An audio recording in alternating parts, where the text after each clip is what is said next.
Forward, bring the now legs little apart, bring the head to the knees. Visualize Goddess Kali in your inner space as you engage all the three bandhas.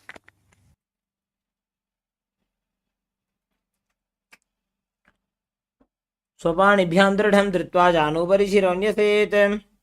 Inhale, rise up. The next asana is Marichi Asana. As you sit with both the legs extended forward, bring the right heel towards the perineum, knee raised to the chest. Now wrap the hands around. Bend forward, bring the head to the knees. Visualize stage Marichi in your inner space. उत्तानपादं क्रौञ्चं च मरीचिं वीरभद्रकम्. Inhale, rise up. The next asana is Mahamudrasana. As you drop the raised knee to the ground. Now as you lean forward, bring the head to the knees as you hold the left leg with both the hands. Visualize Swamiji in your inner space as you engage all the three bandhas.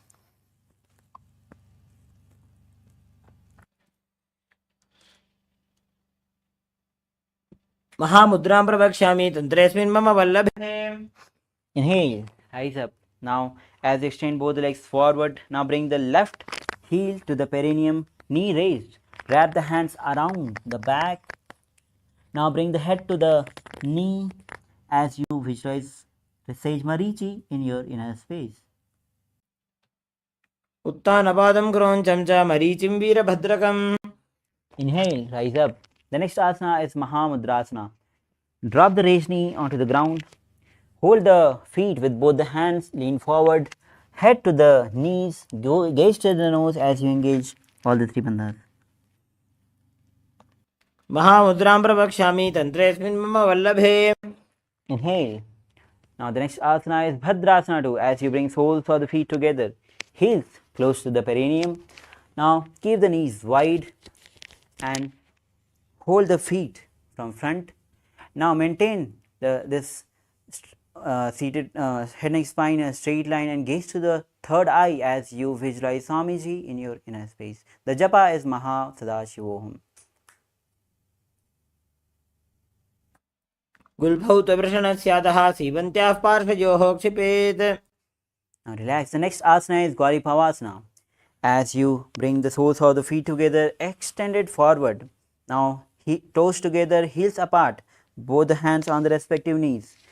Engage Moola Bandha, Jalandhar Bandha. Visualize Swamiji in your space as you gaze to the nose.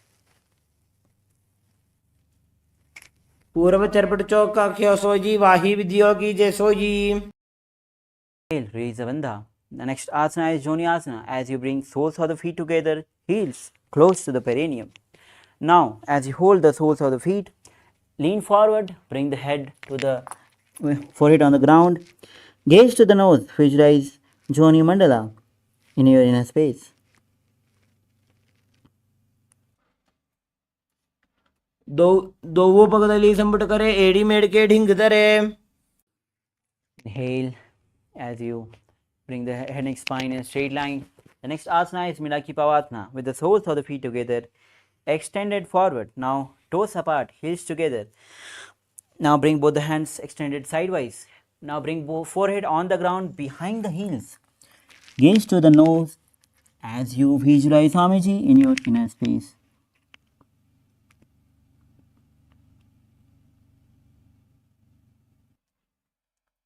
पूर्व विधि परिपक्तली संपूर्ण शोल एड़ी मिली राशे. Inhale, rise up. The next asana is Siddha Samadhi Asana. As you bring soles of the feet together, heels close to the perineum. Heels apart. Bring hands, both the hands underneath the legs. Now lean forward. Bring forehead on the ground as you tuck the chin to the feet. Gaze to the nose. Visualize Swamiji in your inner space. दोवो पगदली संपुट करे सोले मेड़ आगा में धरे. Inhale, rise up. The next asana is Chinnaki Pavasana. As you bring soles of the feet together, heels close to the perineum. Now open the soles feet like a book, holding both the feet with both the hands. Now bring elbows on the respective knees. As you visualize Swamiji in your inner space, the japa is Maha Sadashivoham.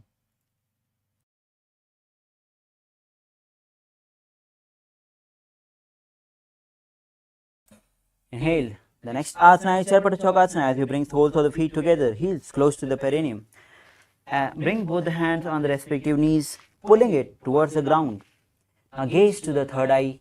Engage Mulabandha and Udyanabandha. Visualize Swamiji in your inner space.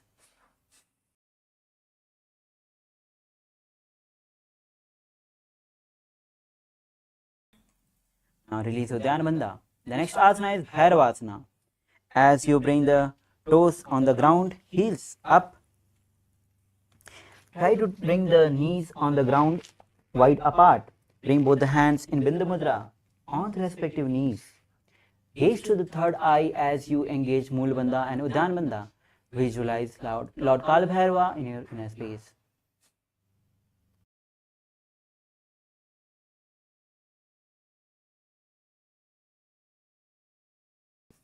Now relax. The next asana is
pranayama.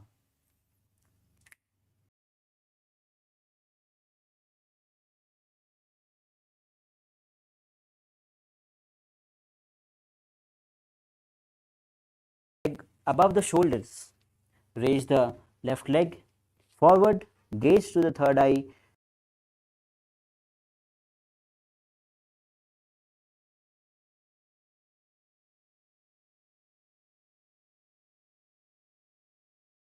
As you perform, engage Mulabandha.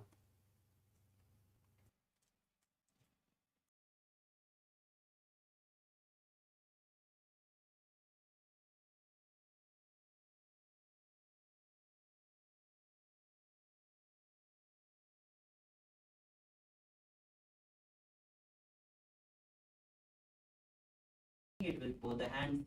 Gaze to the third eye.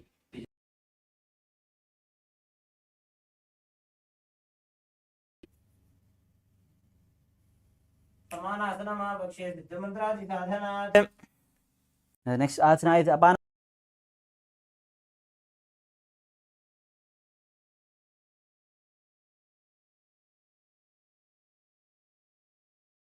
On the top of the shoulders. Now raise the other leg, which is right leg. Gaze to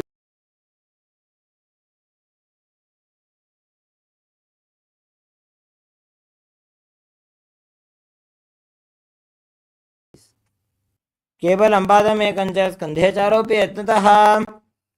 Now the next asana is Gomukhasana. Now set with left leg on the ground. Now bring the right leg on the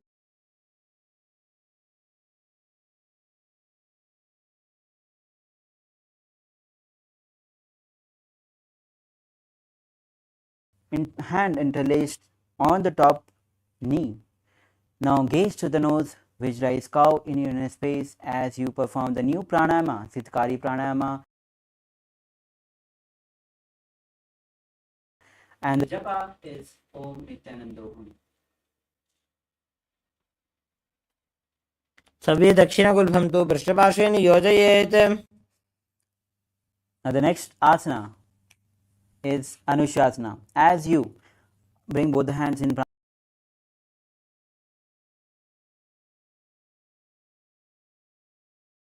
big toe. Now gaze to the nose, visualize your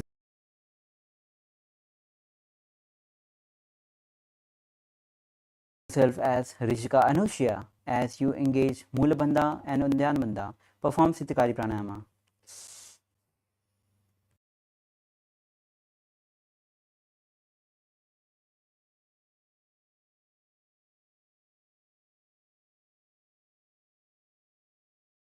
Now the next asana is Anushasana 2.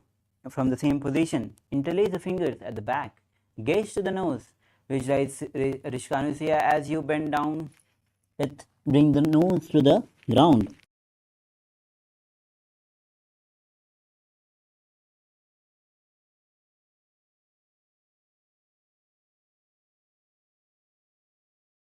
जीवना गोदा की संधि उपरला गोड़ा की संधि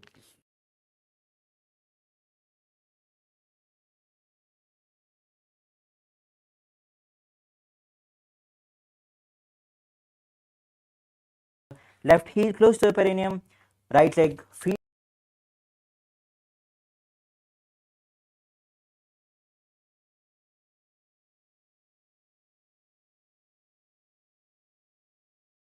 Lord Garuda in your space as you keep continuing Siddhkari Pranayama.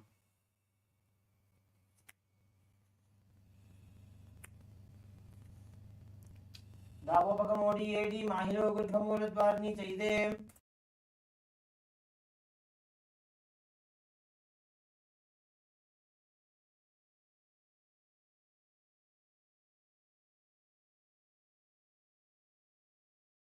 Naradasana. Now as you lift your butt and sit on the left heel. Now interlace the fingers at the back. Twist on your right side.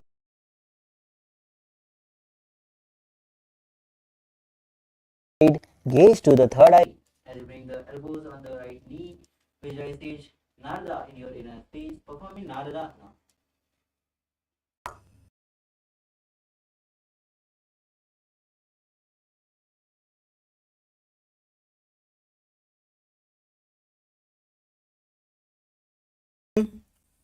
Now untwist your body as we move on to the next asana, which is Matsya Pitakasana. Now bring the with right knee, raise feet on the ground, lift the left feet and bring it on the opposite thigh.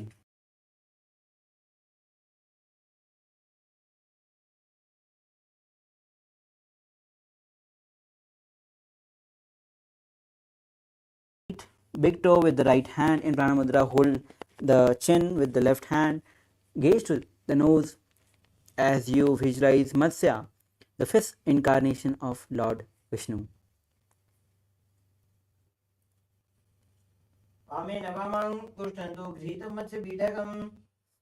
Now the next asana is Gomukhasana on the other side as we bring the right leg on the floor and the left on the top.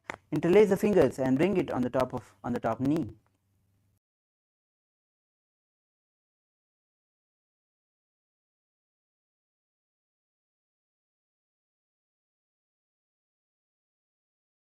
Is cow in your inner space as you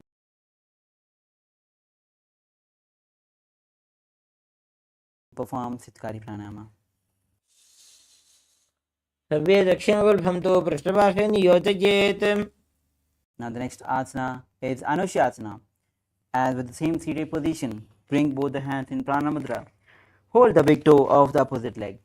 Gaze to the nose. Visualize Rishika.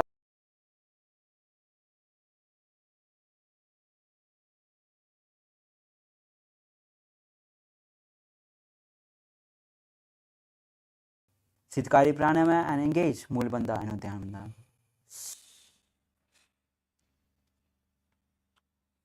दक्षिण को ढो नीचे उठाने बाहों ताके ऊपर आने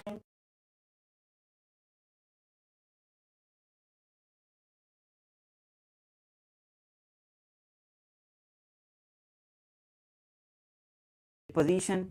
Interlace the fingers at the back. Gaze to the nose as you lean forward. Visualize Rishika Anushya in your space as you bring the nose to the ground.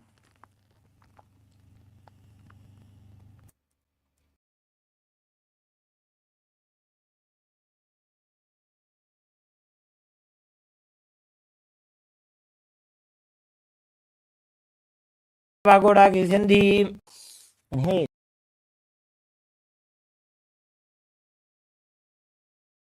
Hands up.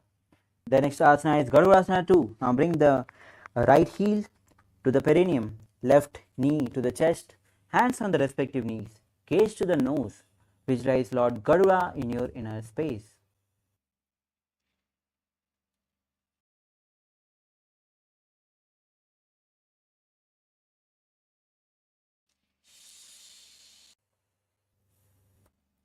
ડાબો પગ મોડી એડી માહિલો ગુલ્ફમૂલદ્વારની ચૈદે. Now the next asana is Naradasana. Now sit and place the perineum on the right heel. Now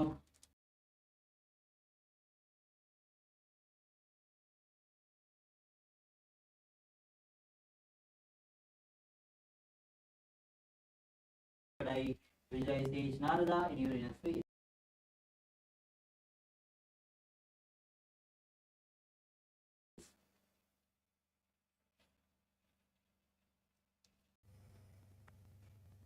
Vishnu પત્તરી carry ઉપરિતા હિરકા બેફેરી. And twist your body as we move to next asana, which is Matsapikadasana, with left knee raised, feet on the ground. Bring the right feet on the opposite thigh. Hold the left big toe with left hand in Pranamudra. Hold the chin with the right hand.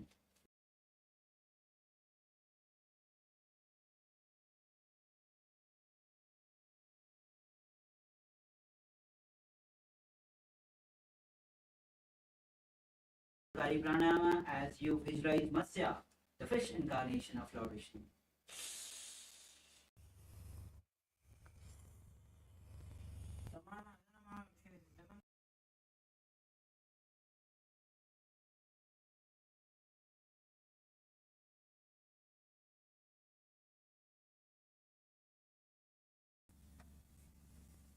The next asana is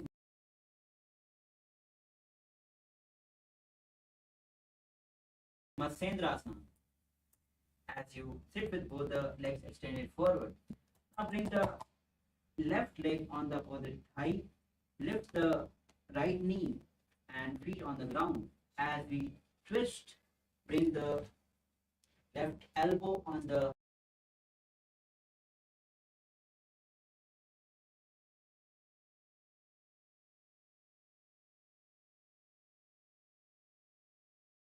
ground at back, gaze to the third eye. Visualize Matsyendrasana in your inner space.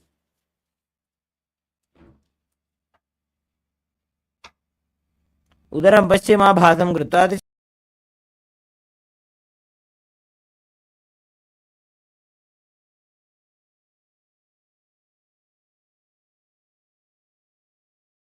Bring the left hand in Pranamudra. Hold the big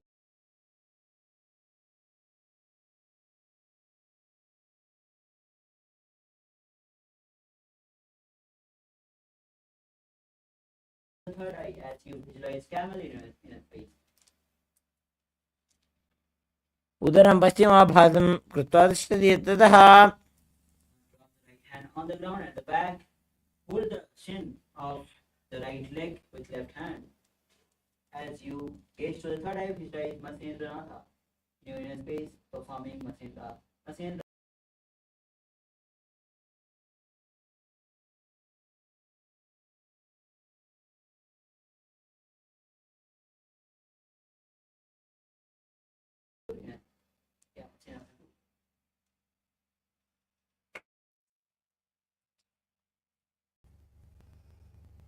આસન કોક ન છોડો જાય. Now untwist your body. With both legs extended forward, bring the right leg on the opposite thigh.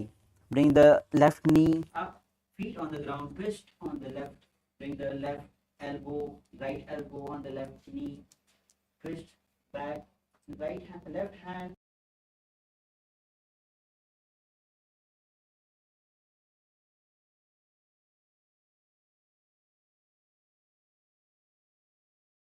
As you visualize Matsyendrasana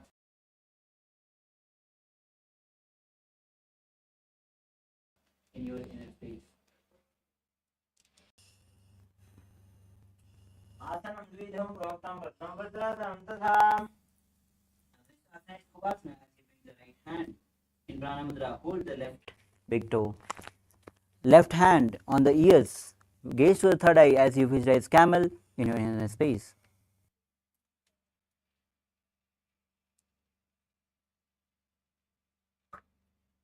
उत्तानौ चरणौ कृत्वा ऊरु संस्थौ प्रयत्ततः Then drop the right hand, left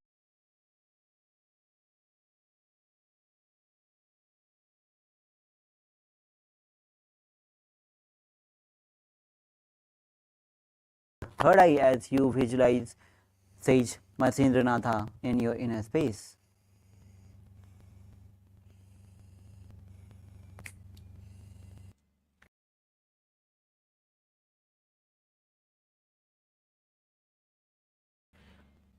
अध्यासशेते करयुग्मवक्षो भूमिमवष्ट्रभ्यकरयोस्तराभ्याम्. Now untwist your body. The next asana is Padmasana as you bring the legs into Padmasana.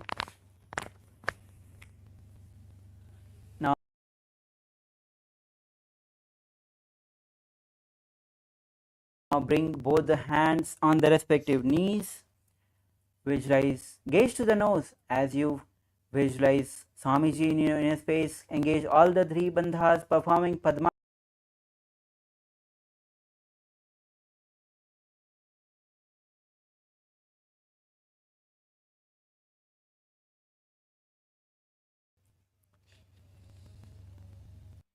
आसनं द्विधं प्रोक्तं पद्मं वज्रासनं.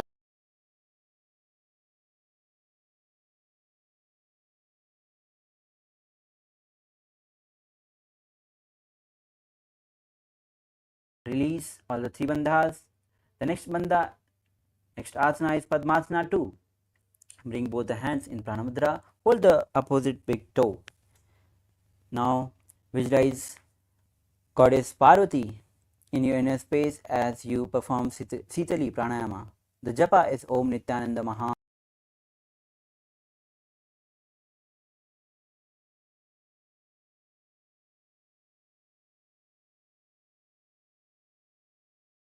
तथा. Now the next asana is Kukutasana. As you sit with legs into Padmasana, bring both the hands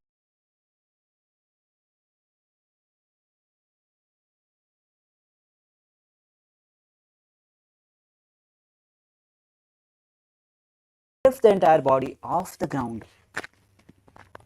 Now visualize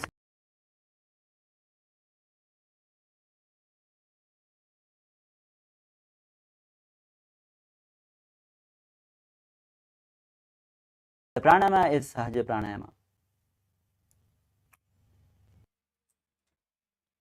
पद्मासनं सुसंस्थाप्य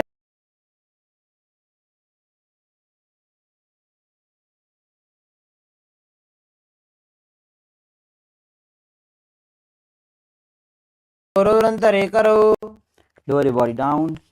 The next asana is Baddha Asana. As you be seated in the Padmasana, bring both the hands forward on the ground. Now palms facing towards the body.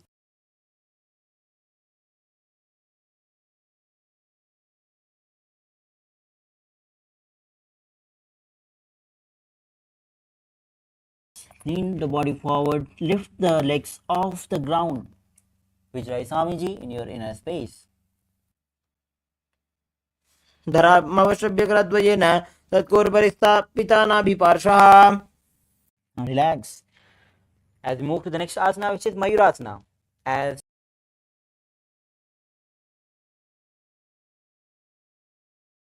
you bring both the hands in front on the ground, palms facing towards the body. Bring elbows side of the navels. Lean forward as you balance by lifting off the legs off the ground. Visualize Mayura, peacock in your space as you perform Mayurasana. अथ पक्षे महादेव मयूरासनमुत्तमम्.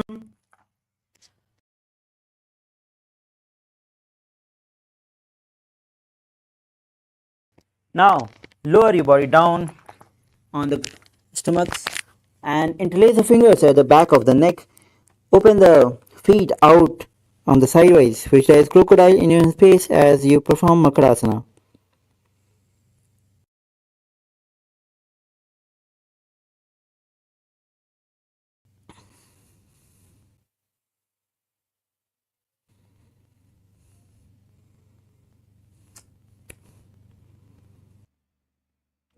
अध्यासशेते हृदयं निधाय भूमौ च पादौ च प्रसार्यमानो.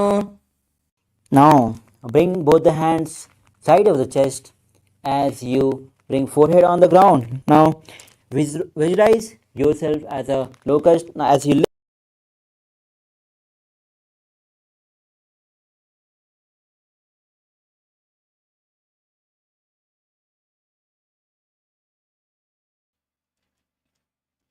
अध्यासशेते करयुग्मवक्षो भूमिमश्रभ्य करयोस्तलाभ्याम्.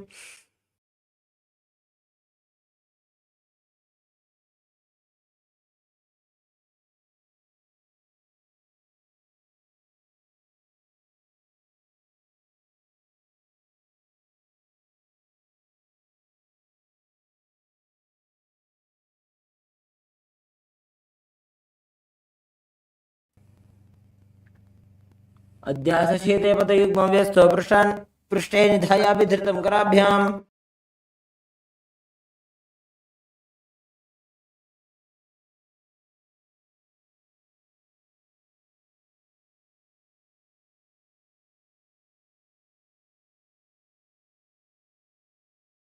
to the third eye.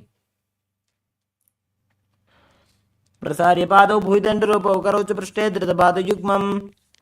The next asana is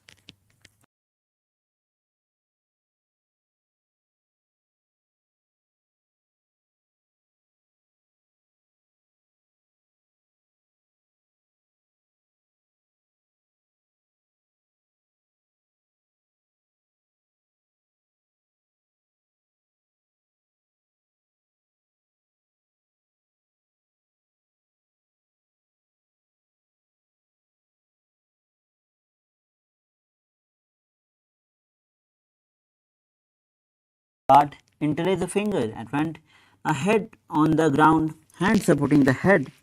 Now as you bring the hip high, lift off the chest as you balance and bring to the chin.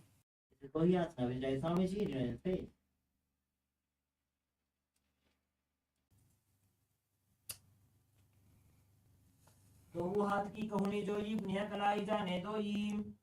Now from this position, bring the legs straight towards the sky. Gaze to the nose as you visualize Swamiji in your space performing. Say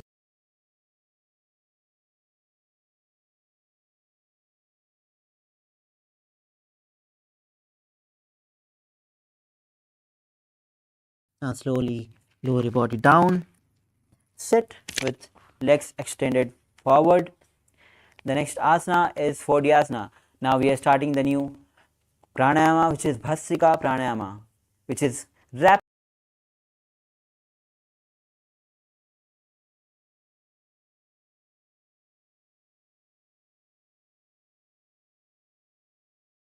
exhalation. Now, as you hold the calf, Fordhyasana, hold the calf and bring the legs straight forward vertically up. Now continue the Bhasika pranayama as you visualize Swamiji in your space.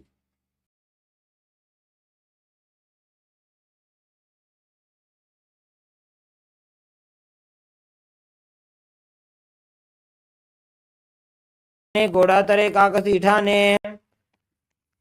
Next asana is Parighasana. With the legs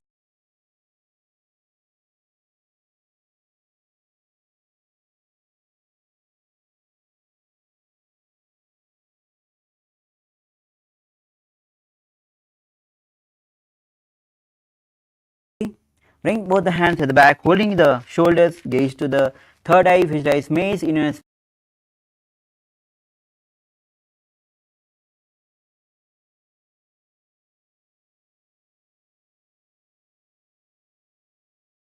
pranayama. उत्तानं शयनं कृत्वा पादौ मिलित्वा प्रसार्य. Next asana is Naukasana. As you bring the legs again at 45 degree, hands parallel to the ground. Now the pranayama is Bhasika pranayama, forceful exhalation. Gaze to the third eye as you visualize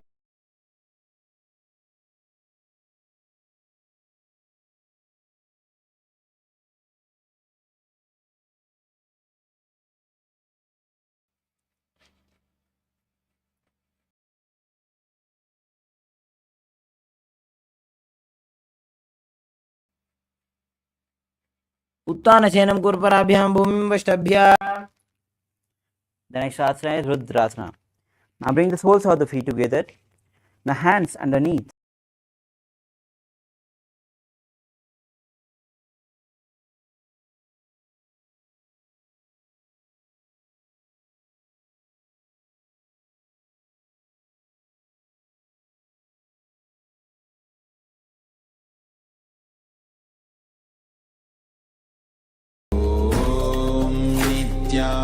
Nithyananda Paramashivoham Om Nithyananda Paramashivoham Om Nithyananda Paramashivoham Om Nithyananda Paramashivoham Om Nithyananda Paramashivoham Om Nithyananda Paramashivoham.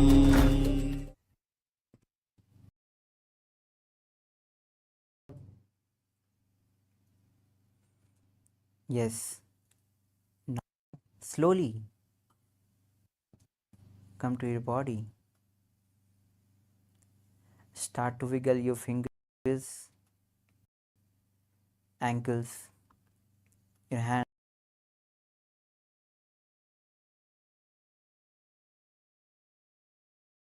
So you rock the legs to the chest, hold it with both the hands and rock side to side. As you on one side and be seated in a comfortable position. Now that you have successfully completed 108 asana sequence, we'll be moving forward and completing next 200 asanas of Dviti Vinyasa Krama. Now the first throughout these next 200 asanas, the japa will remain as Om Nithyananda Paramashivoham. The next asana is Yathasanishthasana. As you sit in a comfortable seated position which brings ease to your physical and mental space. Now bring the index and thumb in a Bindu Mudra as you place on the respective knees. Visualize Swamiji in your space. The pranayama is Samana Kumbhaka. As you inhale, visualize flame or heat raising up along the spine towards the navel center. पर्यङ्कं तत्समाख्यातं यथसंस्थं यथा स्थितिः. The next asana is Samanasana. Now from the same seated position, now bring both the hands again in Bindu Mudra. Now visualize Swamiji in space as you inhale deeply, long deep inhalation, hold, again take a prolonged inhalation, then exhale. This is Samana Kumbhaka, Samana Pranayama, Samana Pranayama performing Samanasana. इदानीं गर्भिणीनां योगाभ्यासो यथा लघु. Asana is Muktasana. Now bring one foot on the thigh, another heel to the perineum as you place the palms on the knees, palms facing down, gaze to the nose, visualize Swamiji, visualize yourself as a sage liberated by the Supreme Pontiff of Hinduism. Engage Mulabandha. निपीड्य सेविनीं सूक्ष्मां दक्षिणेतरगुल्पतः. The next asana is Siddhasana. Maintain the same position as Muktasana. Switch the gaze to the third eye as you visualize Swamiji in your inner space. स्थानुसंयमितेन्द्रियो चलदृशा पश्यन् भ्रुवोरन्तरं चैतन्मोक्षकपातभेदजनकं सिद्धासनं प्रोच्यते. The next asana is Siddhyasana. Now as you maintain the same seated position as Siddhasana, switch the gaze on the ground in front Now engage all the three bandhas. Visualize Swamiji in your inner space. वामपाद कीडी जानो श्रीवनी मथिदास को ठानो. Now release all the three bandhas. The next asana is Rudrasana 2. Now with keeping the legs in the same position as Siddhyasana, rotate the hands on the top of the knees in Bindu Mudra. Gaze to the third eye. Visualize yourself as Lord Rudra, the fierce dimension of Shiva. वामचरण बरी दक्षिण राखे एक जुगति ऐसे विधि दाखे. The next asana is Santadunasana. Now with the same seated position as Rudrasana 2, switch the gaze to the nose. Visualize Swamiji, embody tranquility and unshakable nature. आसन की गुण मन की चन चलता मीटे. Now the next asana is Siddhasana 2. As you maintain one heel on the top of the other, bring the hands in front of the navel, cupping one palm over the top of the other, resembling a lotus flower. This is Samputa Mudra. Visualize Swamiji in your inner space. ऋजुकाय समासीन सिद्धासनमुदीरितं प्रसार्य भुवि पादौ तु दोर्भ्यामङ्गुष्ठमादरात्. The next asana is Bandha Yoni Asana. Now as you maintain one heel on the top of the other, we'll be performing Sanmukhi Mudra. As you bring the little finger below the lip, ring finger above the lip, closing the nostrils with the middle finger, and closing the eyes with the index finger, close the ears with the thumb finger. Now visualize your sankalpa is manifesting through the womb of creation. यत्र मध्ये महादेव बन्धयोन्यासने शृणु यत्कृत्वा अमरो धीरो भवत्येवेह साधकः. Now release the fingers from intense Sanmukhi Mudra. The next asana is Virasana, as you bring one leg on the opposite thigh. Now touch the index and thumb in Bindu Mudra as you place on the respective knees. Visualize the supreme pontiff of Hinduism, embodiment of space and state of bravery. एकं पादमथैकस्मिन् विन्यस्योरुणि संस्थितः. The next asana is Valmiki Asana. Now as you sit in the same position, gaze to the third eye with hands in Bandhu Mudra. Visualize great sage Valmiki, the poet and the author of Ramayana. डावा पग की पगतली पुनि एड़ी है जोय. Now the next asana is Yoni Mudrasana. As you sit in the same position, now bring the palms on the knees, palms facing down. Gaze to the nose as you visualize Yoni Mandala, representing the goddess Devi and Shakti, symbol of creative energy of the universe. वामपाद की पगतली जाहि माहिली core. Inhale. The next asana is Yoni Asana. With the same seated position with hands on the same position, switch the gaze to the third eye as you visualize Yoni Mandala, representing goddess and Devi. Goddess Devi and Shakti, the symbol of creative energy of the universe.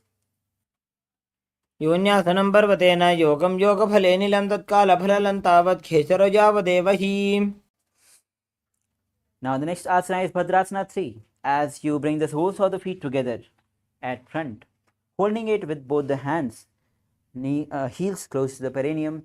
Now knees wide apart onto the ground. Gaze to the nose as you visualize Lord Veerbhadra in your inner space. Perform Mulabandha and Udyanabandha.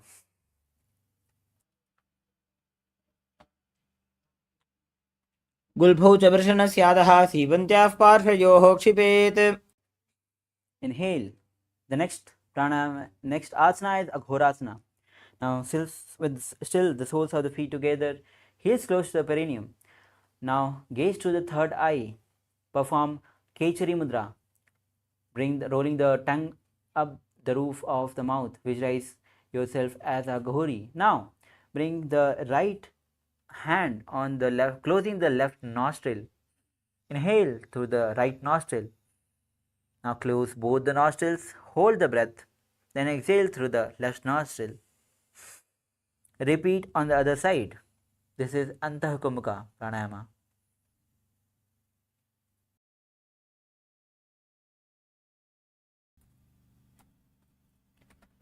पूर्व को हो भिश्रिका जो जी वाही विधियों की जैसो जी.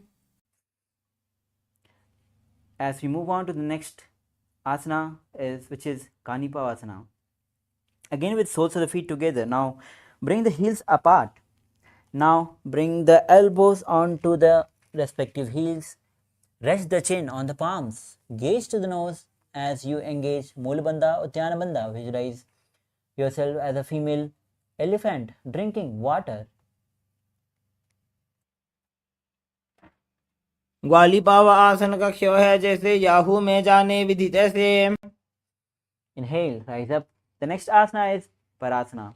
Now, as you sit with the knees raised, now bring both the arms under the thighs and calf. Interlace the fingers. Feet off the mat. Gaze to the nose as you visualize Swamiji in your inner space. ततोर्ध्वम्रे च येत् वायुं मृदुनिश्वास संयुतम्. Now, the next asana is Gopi Chandasana. Interlace the fingers around the feet with soles of the feet together as you bring the feet to the chest, toes at the groove in the throat. Now, chin on the hands, gaze to the nose as you visualize crown, embody of state and space of a king. पूर्व विधि पका का अंगूठा कंठ को पराशे. Now, relax. The next asana is Udarasana. Now, sit with the soles of the feet together. Now, insert the hands underneath the legs. Hold the feet with interlocked fingers. Bring the feet up to the chest. Now, bring the head down and touch the chin to the soles. Gaze to the nose as you visualize Swamiji. Visualize your body free from any defects. दोबू पकदली संपुटटाने उभय हस्त करियोरद हिताने. Now from the same position we will be performing Vasishtasana as you lift the head, lift the legs towards the forehead. Visualize yourself excelling in everything. दोबू पकदली जोड़ी संपुट करे. Now lower your body down. The next asana is Bhujangasana. Now from the seated position lift both the legs over the top of the respective shoulders.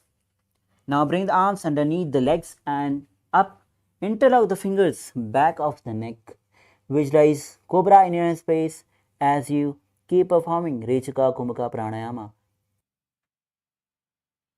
शिरासनं तु विज्ञेयं कक्षासनमतः परं ग्रीवासनं च परमं भुजासनमिहोच्यते. Inhale. Now relax as you maintain the same seated position with legs raised up. Bring the elbows under the knees and wrap the arms around the back with palms clasped at the back. Gaze to the nose. Visualize yourself as a beautiful and auspicious goddess. दो हाथ पगम नीच आने तनको गोड़ा नीचे ठाने. Now as you bring the legs down, the next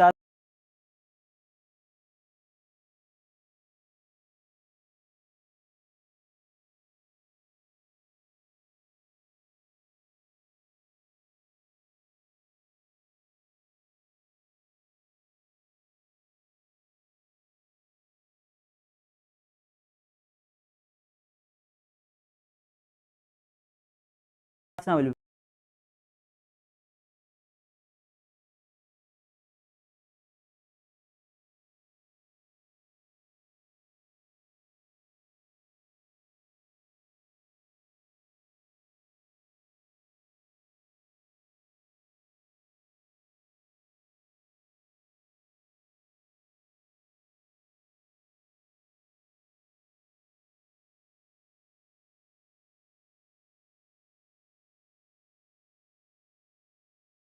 as you bring the legs down.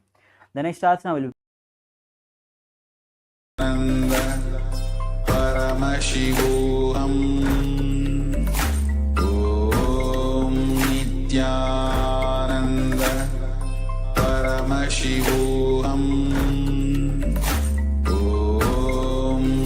Nithyananda.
Nithyananda Paramashivoham.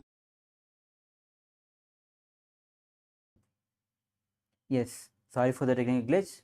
As we move on to the next asana, which is Dhenukasana.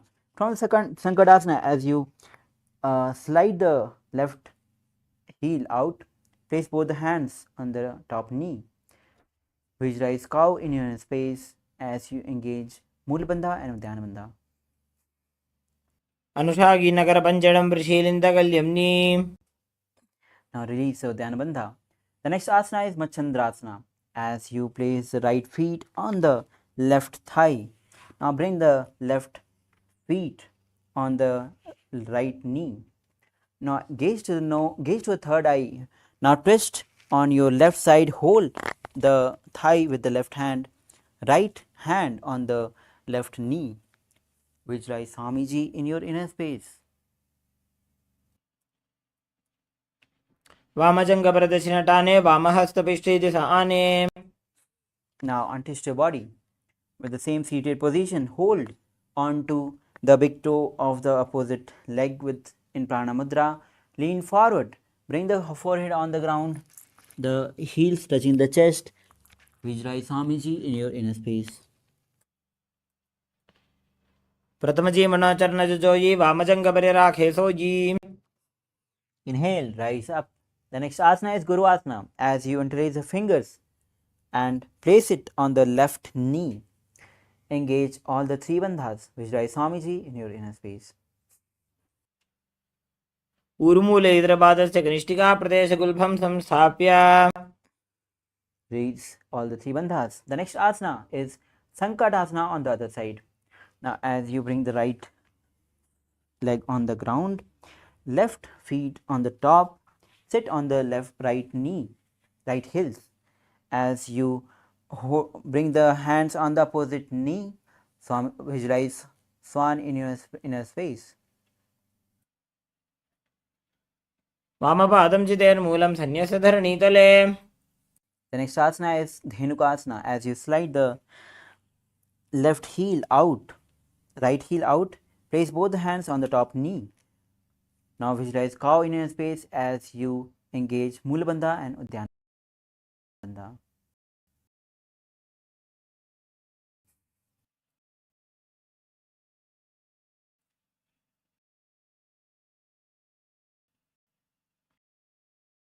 అనుషాగినకరపంచడం ప్రశీలింద As you opposite left now side with holding the right hand with on holding the with right hand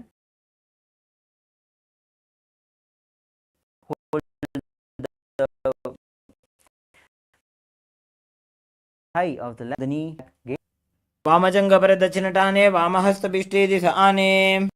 now untwist your body on same seated position, hands in Pranamudra, hold the opposite big toe, lean forward, forehead on the ground, the chest on the touching the heels.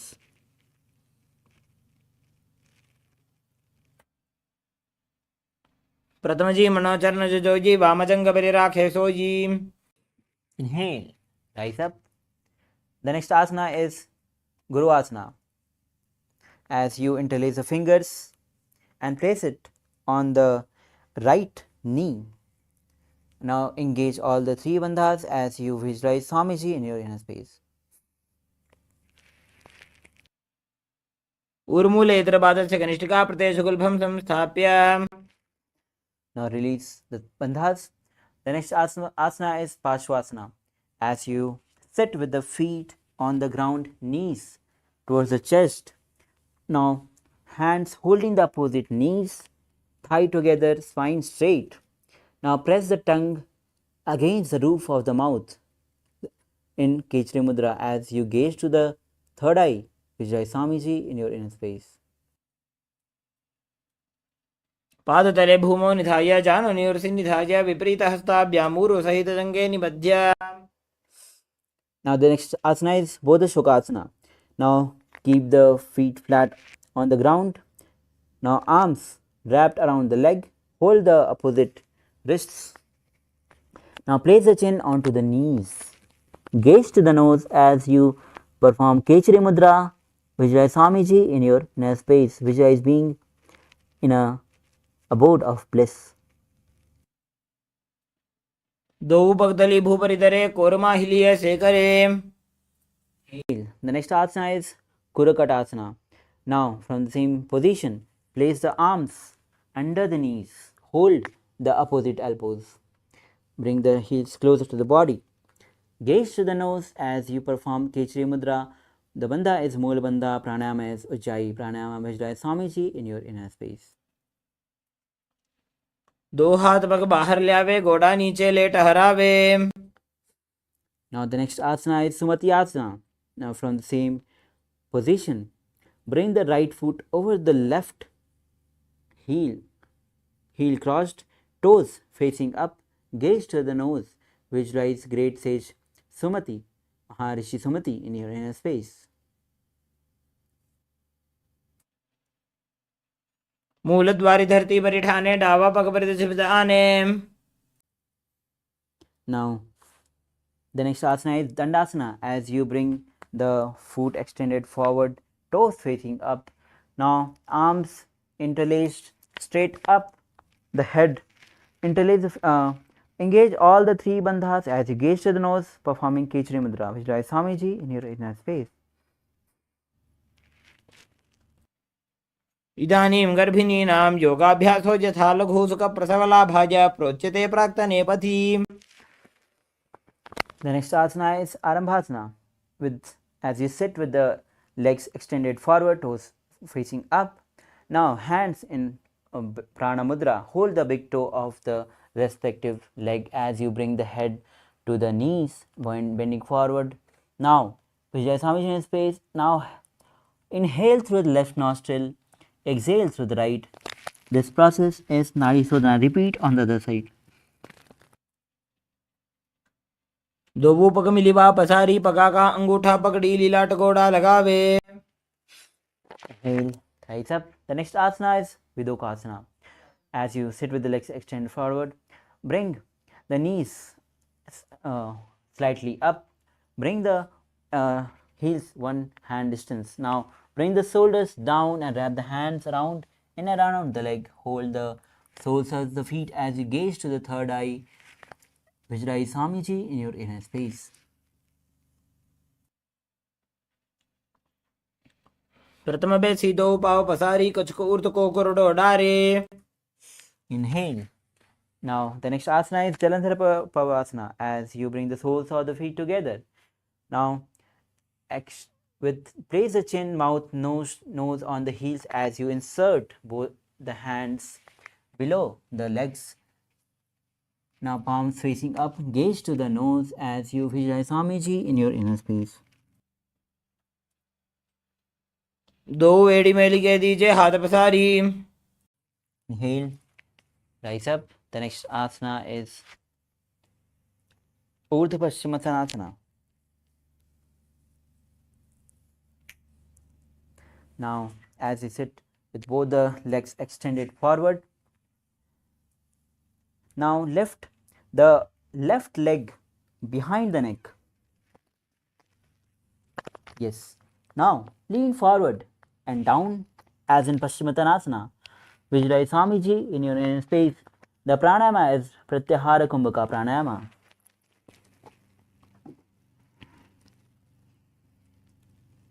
पश्चिमतान अवस्थं सिद्धिं कृत्वा एकं पादं ग्रीवायां धृत्वा तिष्ठेत्.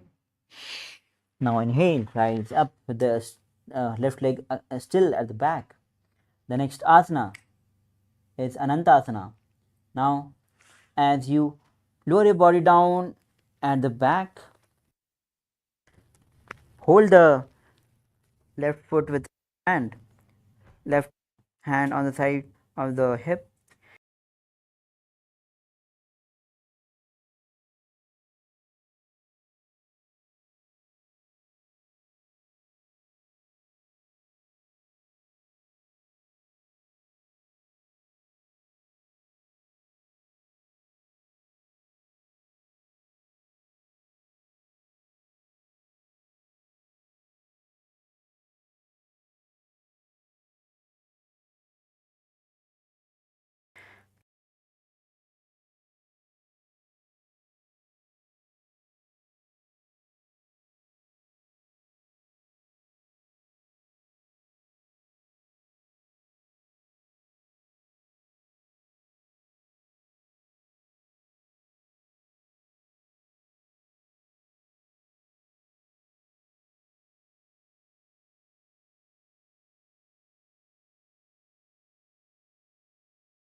Hand on the side of the hip.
bless you all. Let you all open all your. Yes, we are back. Sorry for the technical glitch. Now we'll be continuing with the next asana, which is Atmarasana. Now, as you lie back on your back, raise the legs up towards the head. Now raise the legs around and hold the hands behind the neck as you visualize Swamiji in your inner space. Gaze to the third eye. आत्मा राम आसन प्रथम सुधोसोबे. Now the next asana is Vachikasana. As you lie down on the back, bring the knees, soles of the feet up, hands open on the sides, on the side of the shoulders. As you gaze to the third eye, visualize Swamiji space. दो हाथ सीधा सा करे, तिनसो ube Sapa करे. Now the next asana consists of three. As you lie back, bring the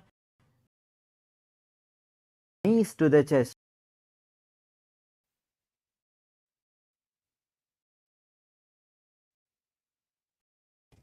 On the side of the shoulder. Now the first step is bring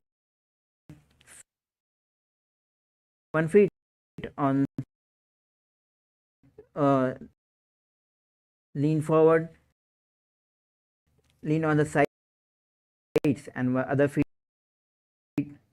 side on the straight forward. Stretch the head. Now as you for the on draw straight forward, the straight leg. Third step, hold the by straightening the legs, hold with one hand and head to on the opposite side. परिवृत्य कुक्षे भागे त्रिता हि परिकीर्तितः बद्धकोणं सुप्तकोणम् ऊर्ध्वकोणमथापि च.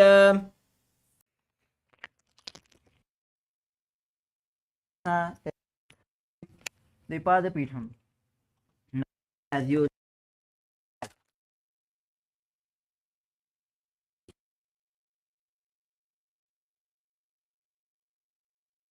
visualize yourself as a bridge as you engage Mulabandha and Jalandhar Bandha.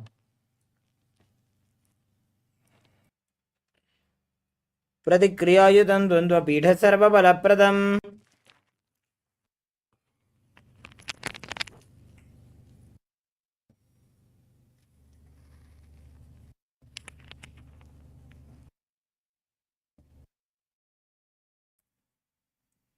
The next asana of the sequence. Your back with your feet flat. Bring your hands over the shoulders, flat on the mat with the fingers pointing towards your feet. And then push your entire body up off the mat. Raise your hips up high.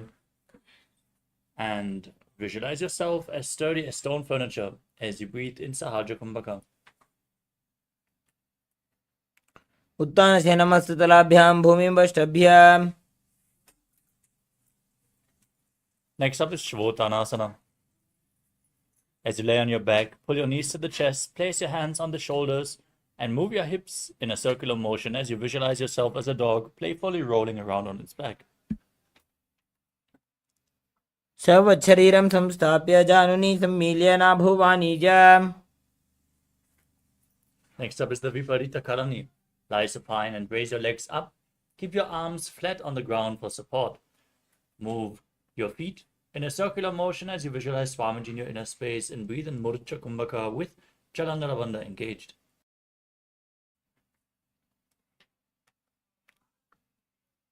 भूतले सशिरो दत्त्वा खेनये चरणद्वयं विपरीतकृतिश्चैषा सर्वतन्त्रेषु गोपिता.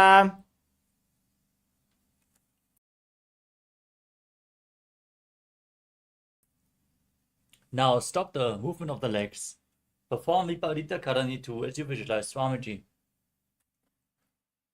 करणी विपरीताख्या सर्वाधिव्याधिनाशिनी नित्यम अभ्यासयुक्तस्य जाठराग्नि विवर्धनी. Next up is Langalasana. As you lay on your back, lift your hips and take your feet over your head, touching your toes to the ground. Keep your hands stretched on the ground behind your back, interlocked in Parusha Mudra as you visualize yourself as a plow. नरकासने स्थित्वा नासिका प्रदेशे भूमपादपृष्ठे स्थाप्य. Now hold on to the feet above your head in Shaita Paschimottanasana, one of the 84 asanas directly revealed by Lord Paramashiva himself.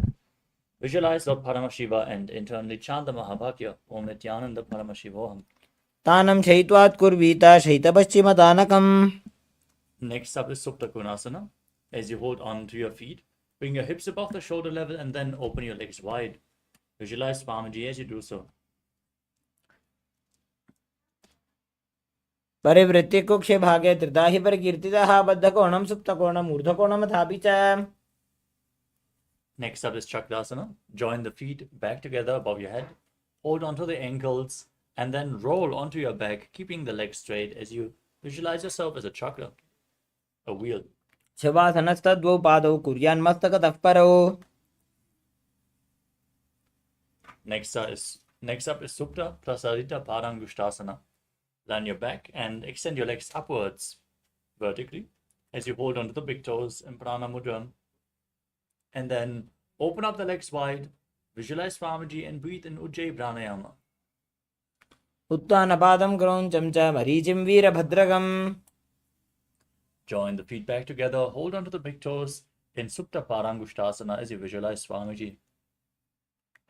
उत्तानपादं क्रौञ्चं च मरीचिं वीरभद्रकम्. Next up is Matsyasana. Now bring your feet into Padmasana and lay on your back, holding on to opposite elbows above your head. Lay flat, gaze to the nose and visualize Matsya, the fish avatar of Lord Vishnu. मुक्तपद्मासनं कृत्वा उत्तानशयनं चरेत्. Next up is Parasharamasana. As you lay on your back in Padmasana, place the backside of the right hand onto the left. Gaze to the nose and visualize Lord Rama in your inner space. प्रथमकरे पद्मासन आचे सुधो सोवे भूपरिपाचे. Next up is Sarvangasana. Laying on your back in Padmasana, lift your hips and your legs up. Support your lower back with your hands, elbows on the ground.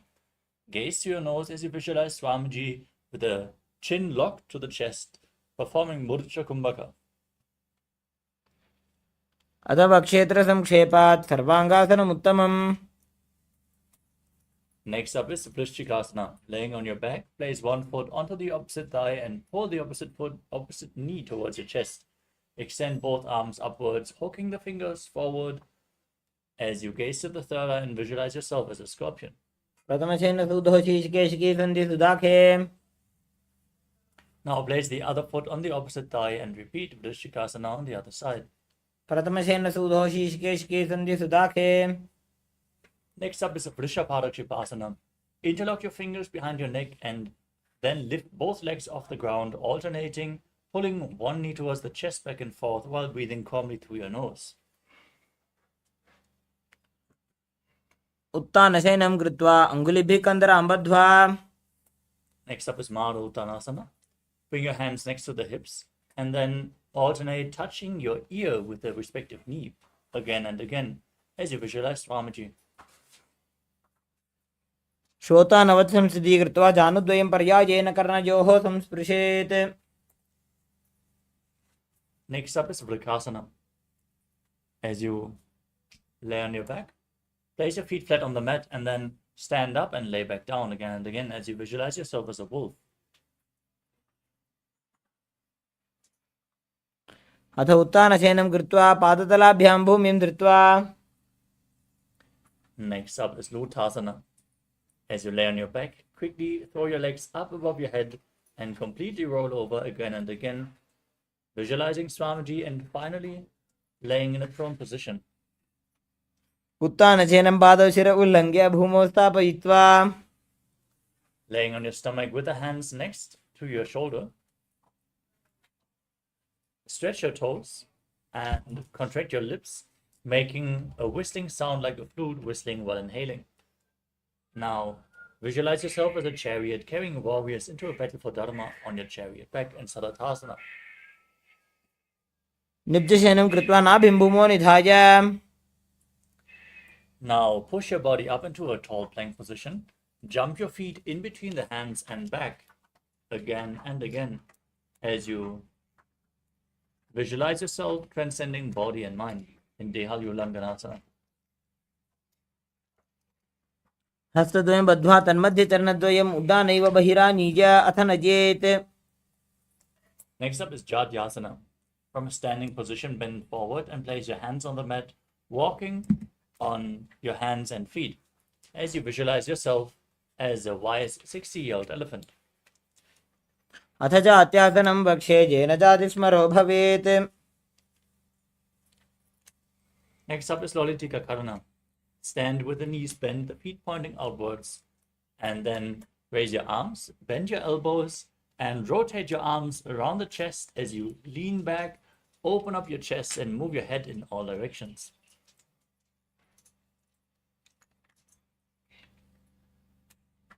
The next asana is Sadapasana. As you stand straight, tie your feet with a rope if you have one available.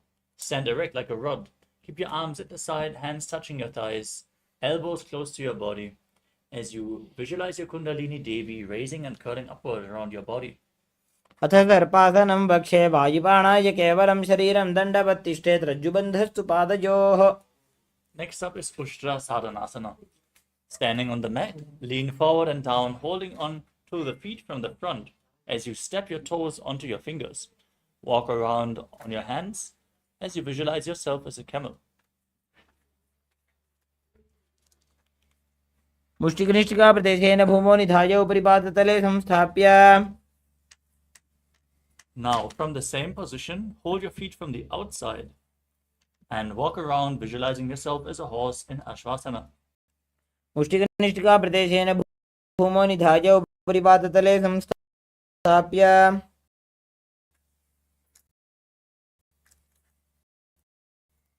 Next up is Kapotani Takasana.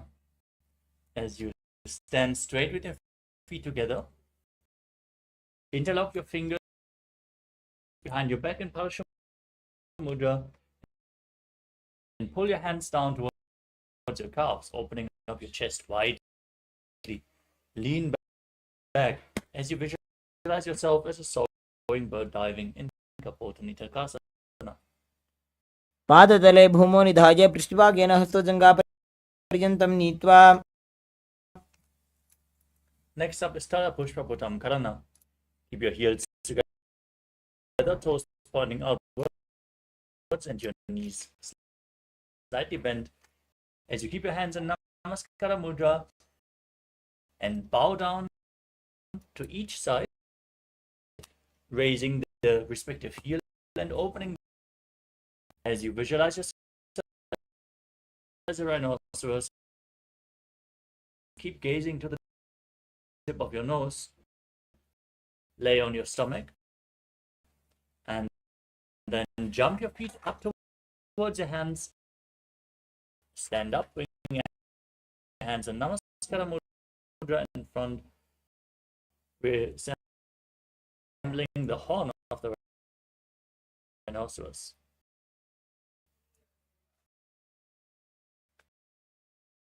Down and then stand back up, gazing to the nose and visualizing Swamiji in your inner space.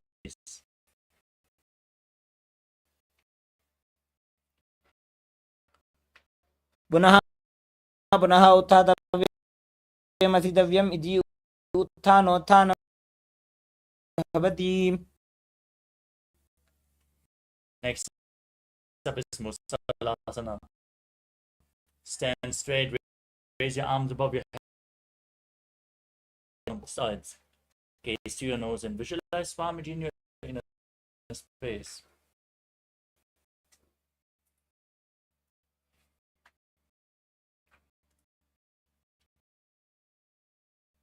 एकैकं पादतलं कुक्षौ निधाय तिष्ठेत् उत्शीर्षकं भवति.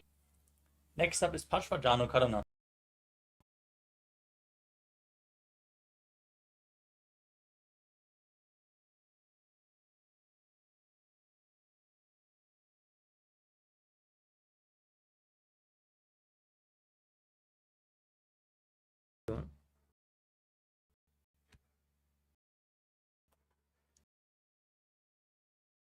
We move on to Tandavasana.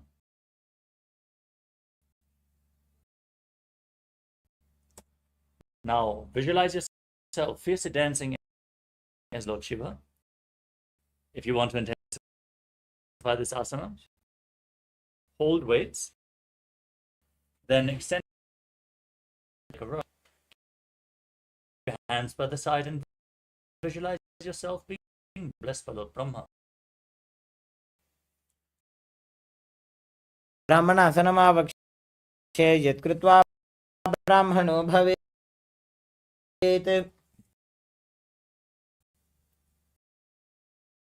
Next up is Garudasana 3. As you stand tall, wrap one leg over and around the opposite knee, tucking the toes behind the calves. As you bring the other foot on the opposite thigh, keep your hands relaxed side as you visualize Swamiji.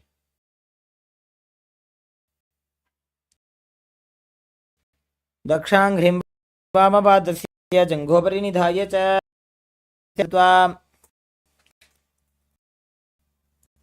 We move on to Trivikramasana. Now stand on the right leg and lift the left behind your neck. Stand tall as you perform the 3 steps of Vishnu. Standing, sitting down, and standing back up.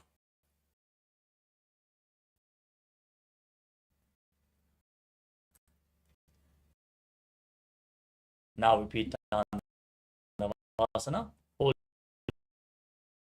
weights if you want to intensify this asana. As you visualize yourself dancing as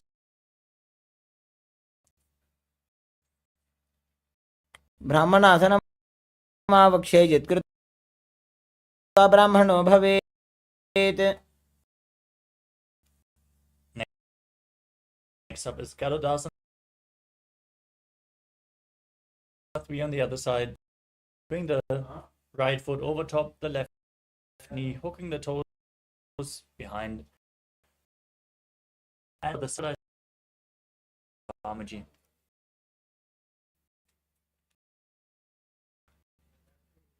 दक्षाङ्घ्रिं वामपादस्य जङ्घोपरि निधाय च. Now repeat Dhurvasana. Hold onto the big toe of the right foot and rotate on the left leg as you visualize yourself in a north poster. Down and stand back up into the Vikramasana. ग्रीवायां पादं संस्थाप्य स्थातव्यम् उत्थातव्यं त्रिविक्रमासनं भवति.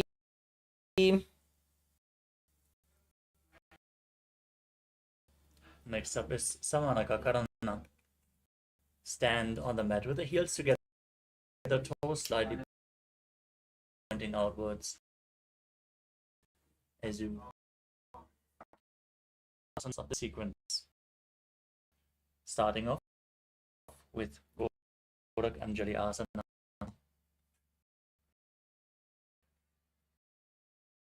Now stand erect and then bend forward. Bring both hands underneath the knees, interlock them in Padasha Mudra. Squat down and bring your hands to the navel. As you visualize the great sage Godaknath, founder of the Ye bahuri nicho punihove. next up is Kamchasana. Insert your hands between the thighs and calves and wrap them around behind your butt, interlocking the fingers, keeping your chest right and straight and visualizing Swamiji in your inner space. Urma yad hasto niveshayanitam mam dhritva. Next up is Bhairasana. With the feet together, sit in a squatting posture.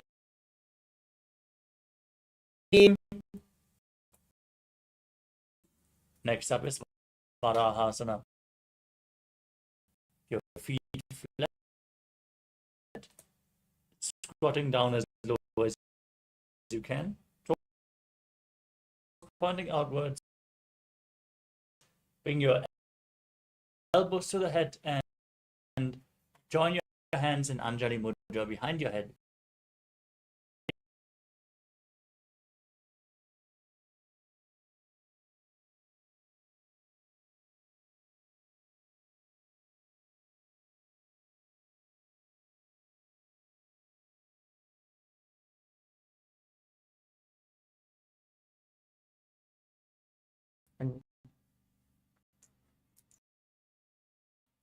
Next up is Pripidasana.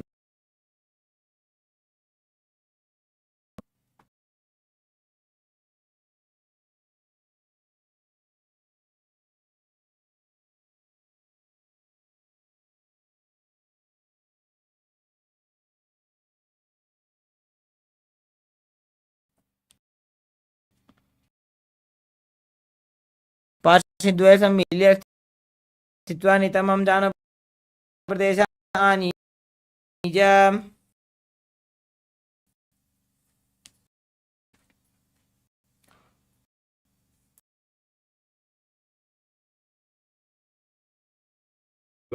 As you visualize yourself as a crow. Hastabhyam nimavashtabhyam.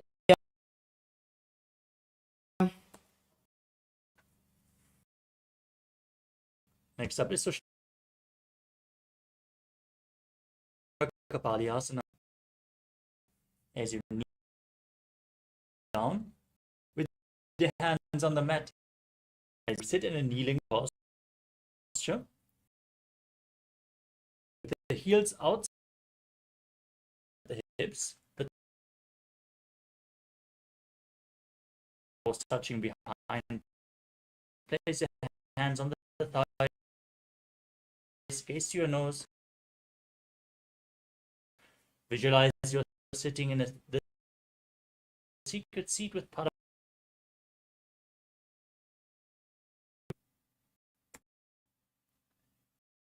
As you keep your hands on the ground, fingers wide, lift your body up straight into a handstand. Perform this asana to purify all the seven.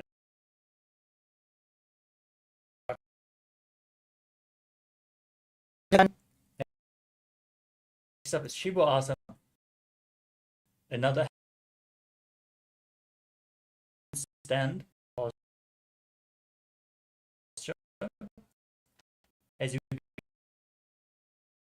to your third eye and visualize Teja,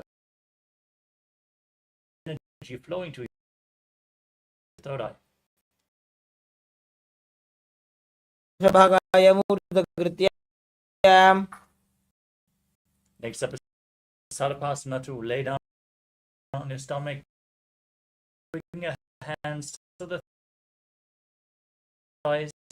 Lift your chest up from left to right, moving and feel self-supported and completely independent in Nilambanasana.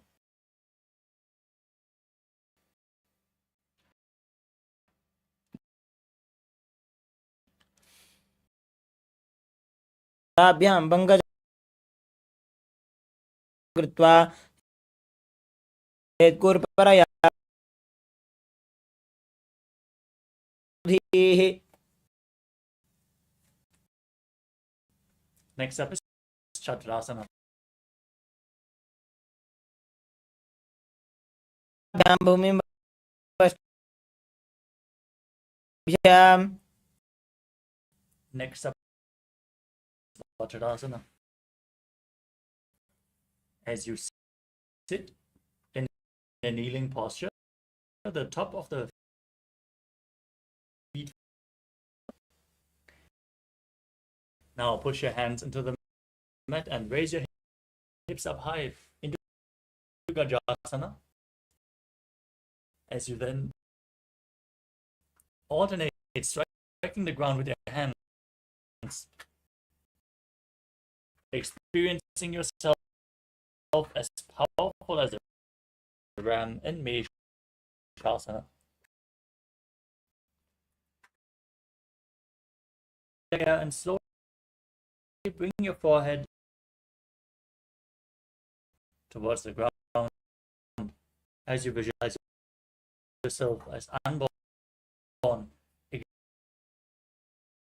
existing for all eternity in Ajasana.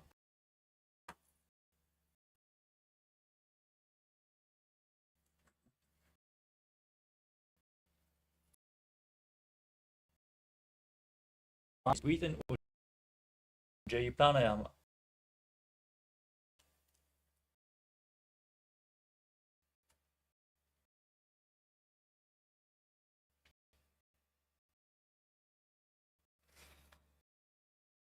पूर्व विधि परिता की काकसीस्यो फणा। Then repeat the movement behind your back as well. You visualize Swamiji in your inner space.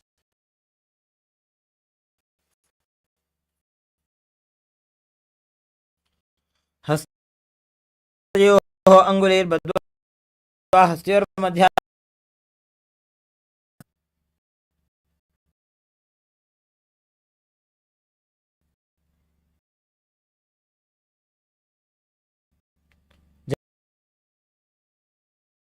भ्यां धरां बीड्य स्थिरकायो द्विजानुनाम्।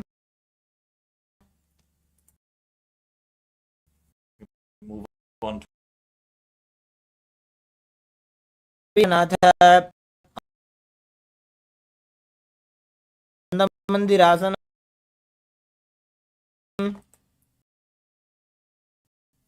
Next up is Mandukasana. Sit with your knees wide, the feet overlapping behind.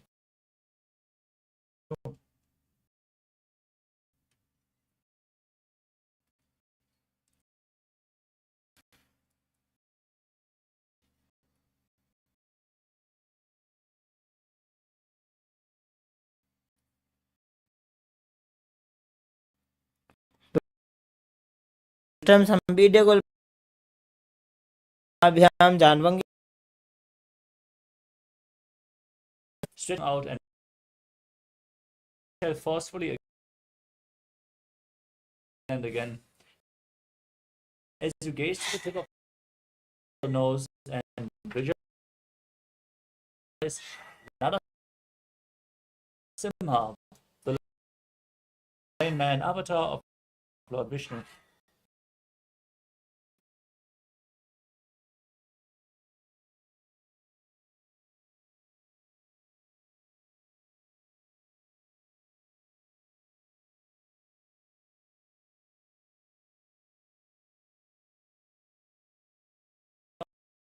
Nostril.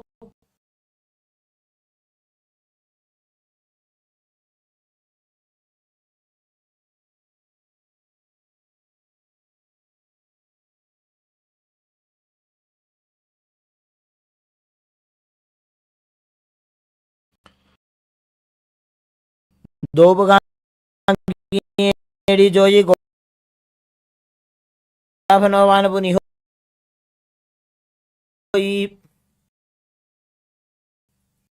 Next up is Makadasana.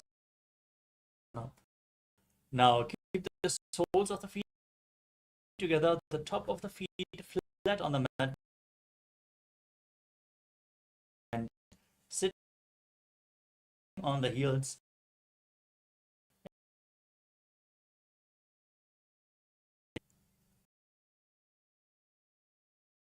Next up is Sangadasana. Now stand on the toes with the soles of the feet together, knees raised off the ground, open.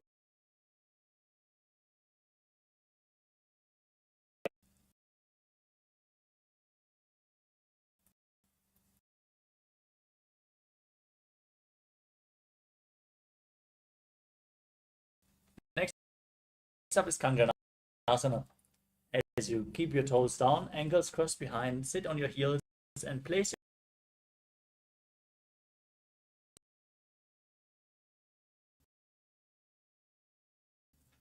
Next up is Kurma.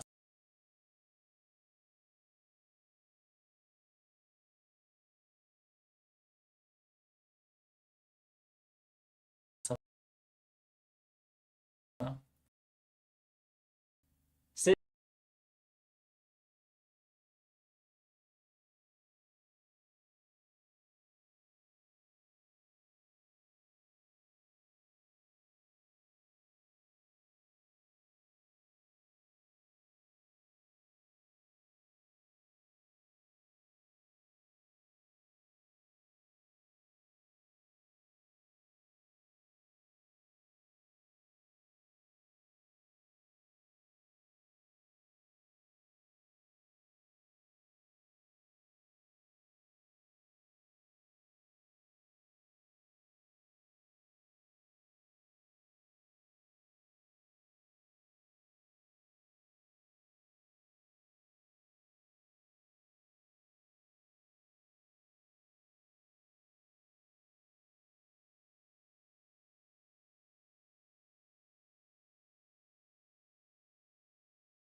द्वयोस्तु पादयोः लात्वा स्वसनिभागे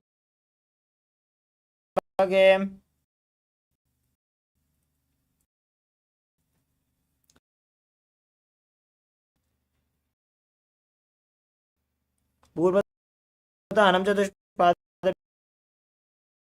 वज्रासनं तथा Next up is Dhanurasana 2. As you keep one leg extended forward, hold both the big toes with the respective hands and Prana Mudra.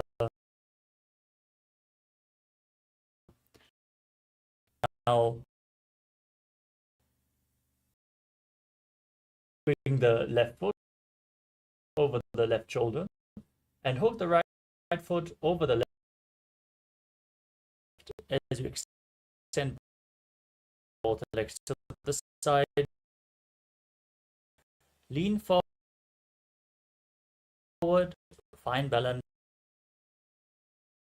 and the right foot on top of the left thigh. Bring the left shoulder underneath the raised left knee and press the right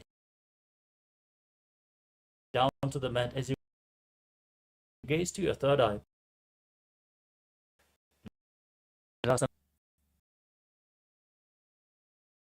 Now place the right foot at the left thigh and step the left foot over top of the right knee. Twist the right elbow outside of the knee. Bring the arm below.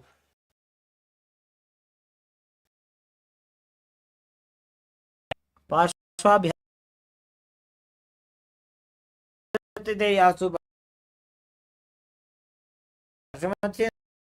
उत्तम.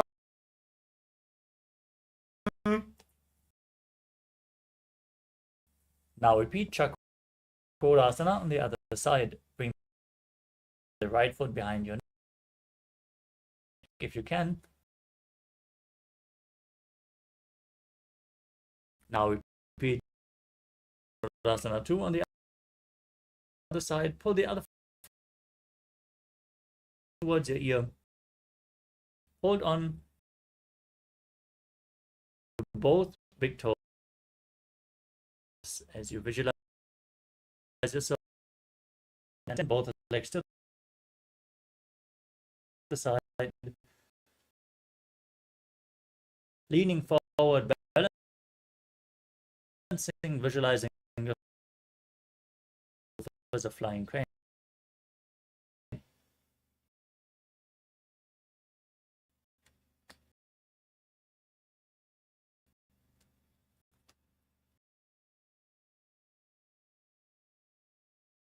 Mortal, able to exist solely from down.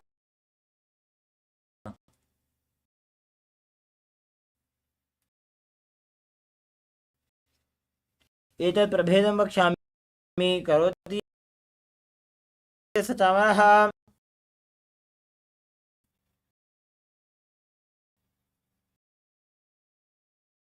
पार्श्वाभ्यां दत्ते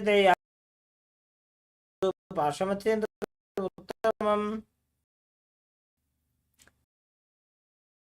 The next asana is Ardha Paschimottanasana.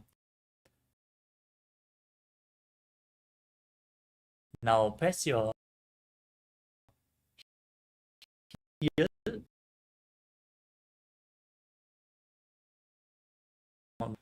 and through your limbs by the force of your will.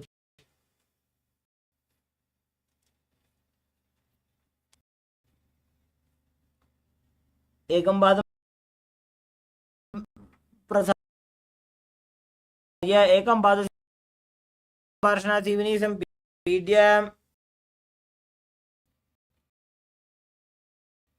वासिष्ठकौण्डिन्यं कुक्कुटमेव च Now repeat Ardha Paschimottanasana on the other side. Press the other heel against the perineum. Lean forward and down, holding on to the front foot. Yourself as a crane. Krauncha. उत्तानपादं क्रोञ्चं च मरीचिं वीरभद्रकं नटराजं त्रिकोणं च सुप्ताङ्गुष्ठप्रसारणे. The next asana is Svastikasana. With your feet in between, place your hands on the knees and nose as you realize peace, well-being, prosperity. The swastika. नूर्वोरन्तरे सम्यक् तले उभे. Cover your heels, chin to the chest, and visualize the of Nata Yoga in Godakshasana. जानूर्वोरन्तरे पादौ उत्तानौ. Next up is Bhagasana too. As you bring the left heel against the perineum, place the right foot on the left thigh. Visualize Swamiji, gaze to your third eye, and meditate on Arihanta, the enlightened one. As you get ready to enter the Shanmukhi Mudra, inhale all the way and hold your breath as you close and ring fingers, the nostril with the middle fingers, with the index and the ears with the thumbs.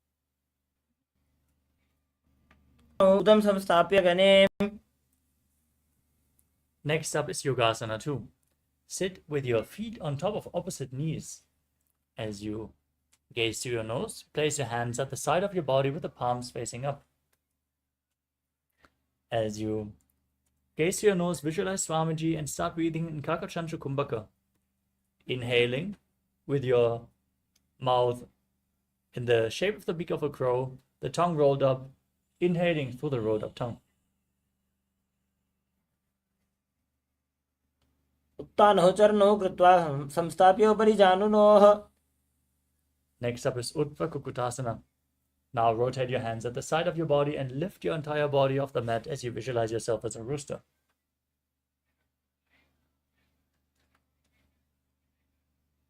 वासिष्ठमतकौण्डिन्यमूर्धकुक्कुटमेव च. Now bring your hands in between the legs, place them flat on the mat. As you gaze to your nose without lifting your body up, sit on the mat and visualize Swamiji in your inner space and sit Haharatali Asana. प्रथम पद्मासन को करे घोड़ासन दिमाही कर इधरे. Now push your hands on the mat, lift your body up, gaze to your nose and visualize a swan in Hamsasana. Kukkutasana स्थित्वा स्कन्धपर्यन्तं ऊरोनि नीत्वा. Now push your hands behind your body as you keep them in between the legs. Lean forward, place your forehead on the ground in Karnukasana, interlocking your fingers behind in Padasha Mudra and visualizing yourself as Pinaka, Lord Shiva's bow. प्रथम पद्मासन को करे घोड़ासन दिमाही कर इधरे. Now sit in Kurmasana 2 with your hands in between the legs, elbows bent, holding on to the respective shoulders, visualizing yourself as a turtle with a stable body and mind to live for hundreds of years. By जंग प्रदर्शन बावा दाई जंग परिबाई लिया बा. Now tuck your chin to the chest, gaze to the nose, engage Chalananda Bandha, and rejoice knowing you're sitting in Shiva's secret knot posture, Granthi Bhedasana.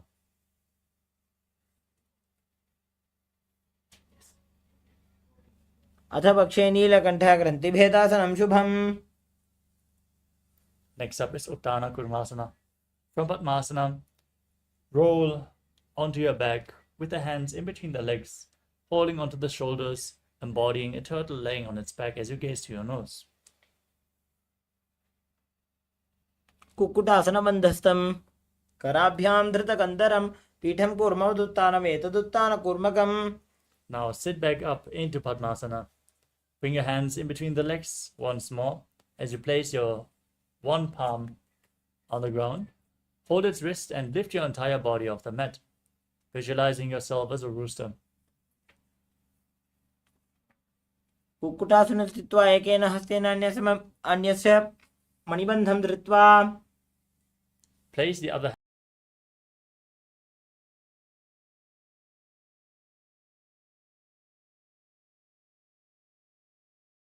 hand on the mat in between the legs.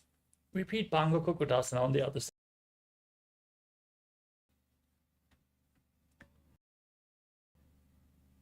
Kukkutasana स्थित्वा एकेन हस्तेन अन्यसमनिबन्धं धृत्वा. Next up is Kritasana. From Padmasana, place your elbows onto your toes. As you interlock your fingers and rest your chin on the hands, pressing your thumbs to the throat as you visualize Swamiji in your inner space.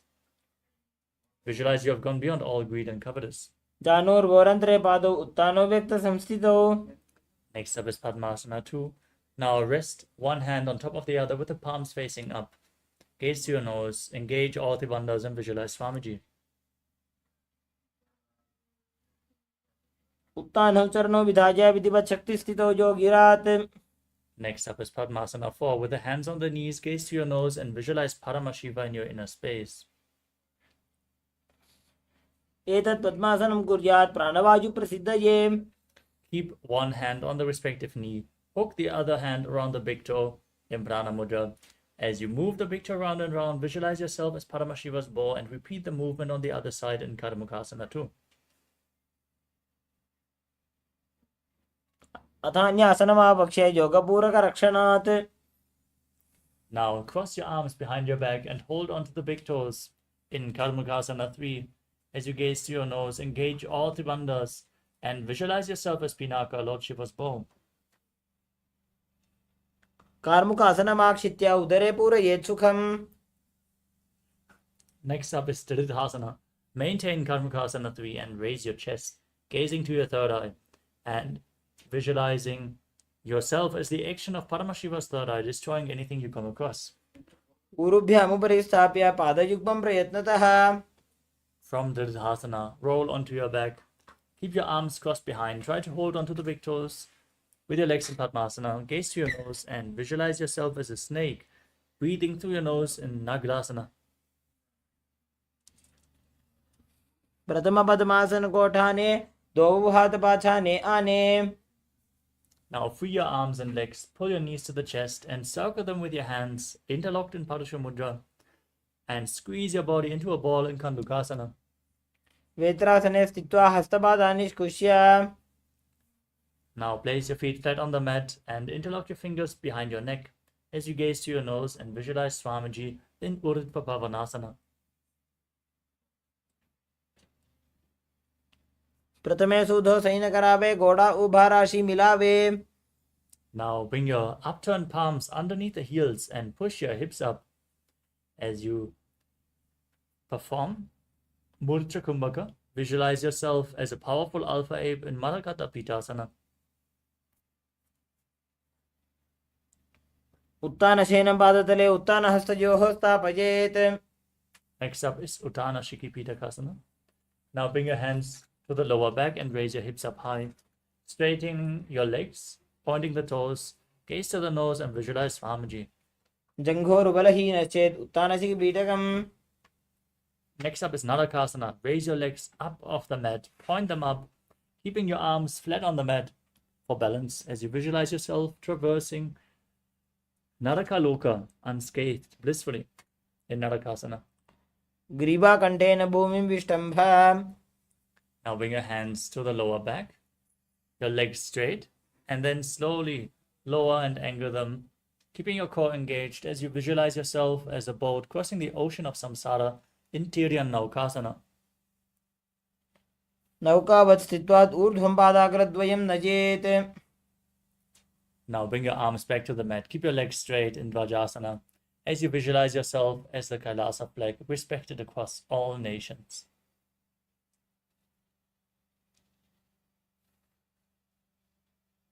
तिर्यन्नौकावत् ग्रीवापृष्ठकोर्परैः भूमिं वष्टभ्य. Now lower your body down into the final asana of this sequence. Mritasana. Keep your hands by the side of the hips. Lay flat without any movements. Perform Shakti Chalan Mudra. Pull the Kundalini Shakti up all the way to the Brahmarandha. As you visualize that your body is dead and Swamiji is liberating you. Internally chant the Mahavakya. Om Nithyananda Paramashivoham. उत्तानं शववद्भूमौ शयनं तु शवासनं श्रमहरं चित्तविश्रान्तिकारणम्.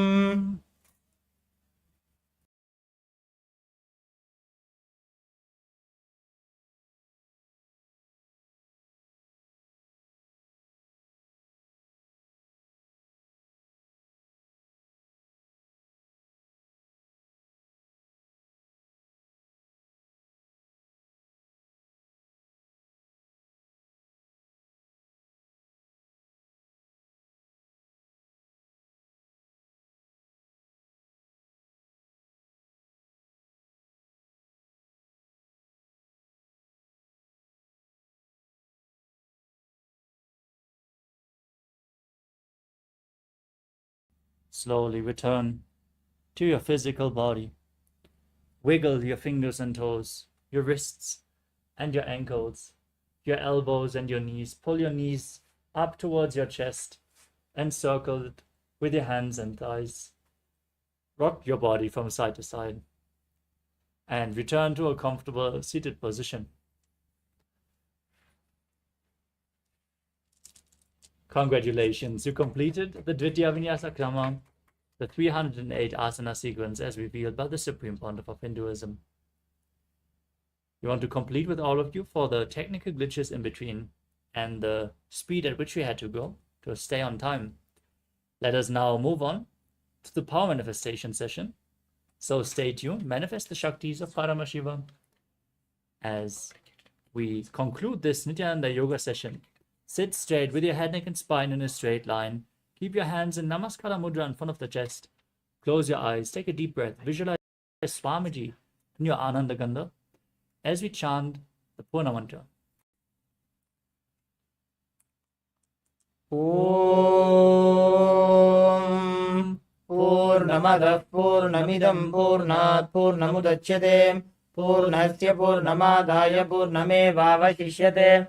Om Shanti Shanti Shanti. Hari Om Tatsat. Sarvam Bhagavat Shri Nithyananda Paramashiva Padukarpanamastu. Om Nithyanandam. Thank you all, Nithyanandam.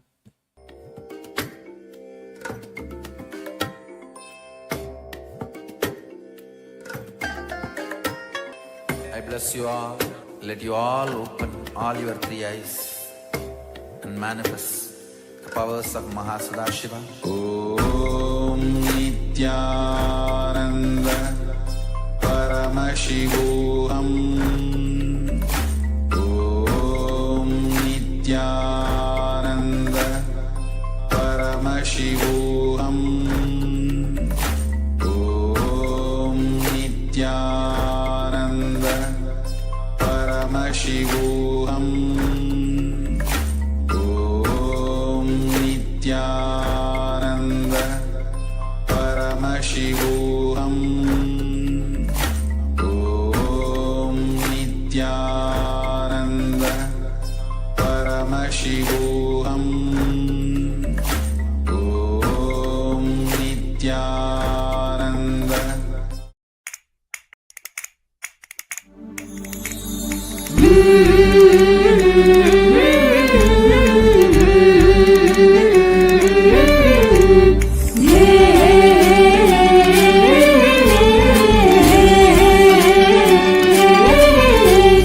जय जय जय पराशक्ति है भवानी, जय जय जय जगदम्बे रानी। जय जय जय पराशक्ति है भवानी, जय जय जय जगदम्बे रानी। सुन ले जरा सुन ले जरा सुन ले जरा लीला श्री नित्यानंद परमशिव भगवान की लीला। सुन ले जरा सुन ले जरा सुन ले जरा लीला श्री नित्यानंद पराशक्ति मीनाक्षी की लीला। बस जैसे नैना देवी तू स्वरूपा, रक्षा जो करती प्यारी देवी माँ। तेरे दर्शन से मिलते सारे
जगदम्बे रानी सुन ले जरा लीला श्री नित्यानंद परमशिव भगवान की लीला सुन ले जरा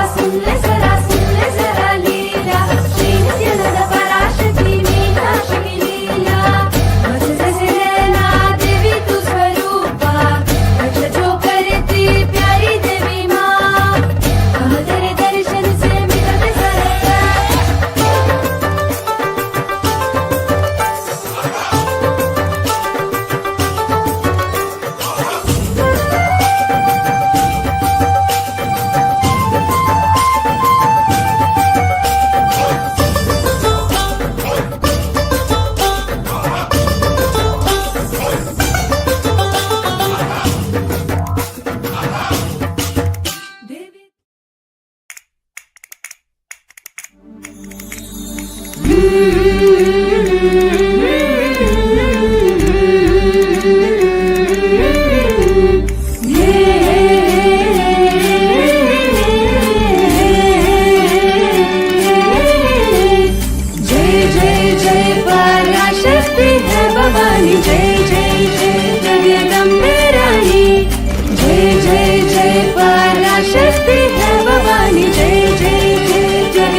ध्यानम After such a beautiful Dvitiya Vinyasa Krama, the yoga session, let's get ready to enter into the power manifestation with that same space that we have from doing the Dvitiya Vinyasa Krama.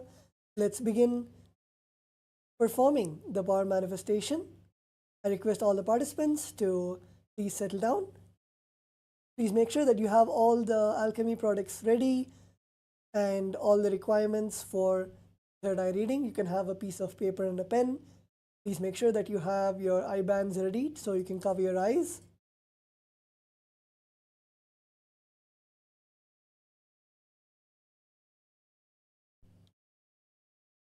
Today, in the day 6 of the Paramashivoham program, we'll be entering into the power manifestation session. I also request all the participants, if you can please switch on your cameras in Zoom so that we can directly interact with you. We can also guide you through the power manifestation session. So we'll be beginning with the power of third eye reading, where we're going to close our eyes. Please pick up your eye bands and you can please cover your eyes. We'll be projecting a picture for all of you, and please sit with your head, neck and spine in a straight line. Visualize Swamiji in your third eye and intensely chant the Mahavakya Om Nithyananda Paramashivoham and request Swamiji to show whatever is being projected to you on the screen. And let's now begin the round 1 of the power manifestation.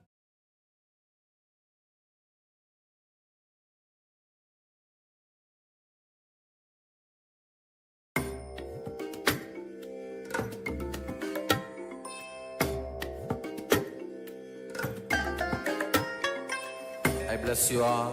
Let you all open all your 3 eyes and manifest the powers of Sadashiva. Om Nithyananda Paramashivoham. Om Nithyananda Paramashivoham. Om Nithyananda Paramashivoham. Om Nithyananda Paramashivoham. Om Nithyananda Paramashivoham. Om Nithyananda Paramashivoham. Om Nithyananda Paramashivoham. Om Nithyananda Paramashivoham. Om Nithyananda Paramashivoham. Om Nithyananda Paramashivoham. Om Nithyananda Paramashivoham. Om Nithyananda Paramashivoham. Om Nithyananda Paramashivoham. Om Nithyananda Paramashivoham. Om Nithyananda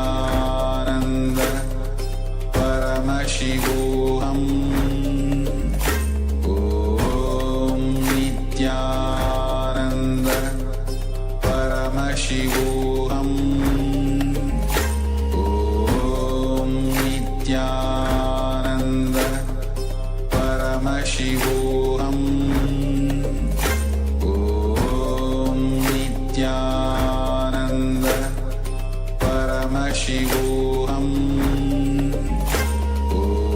Om Nithyananda Paramashivoham.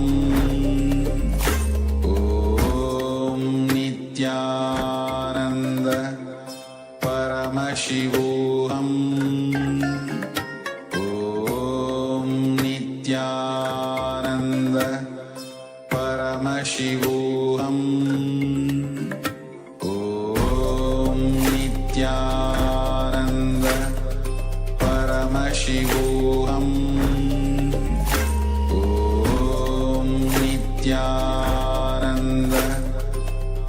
Paramashivoham. Om Nithyananda. Paramashivoham. Om Nithyananda. Paramashivoham. Om Nithyananda. Paramashivoham. Om Nithyananda. Paramashivoham. Om Nithyananda. Paramashivoham. Om Nithyananda. Paramashivoham. Om Nithyananda. Paramashivoham. Om Nithyananda. Paramashivoham. Om Nithyananda. Paramashivoham. Om Nithyananda. Paramashivoham. Om Nithyanandam. Relax. Now open your eyes.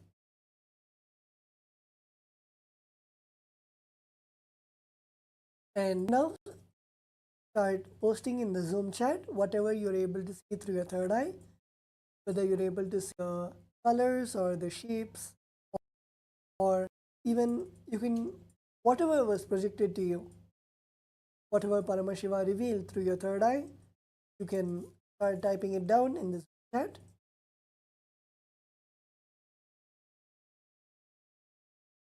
In just a few moments, we'll also be projecting what we had projected to all of you. So you can start typing down what you saw through your third eye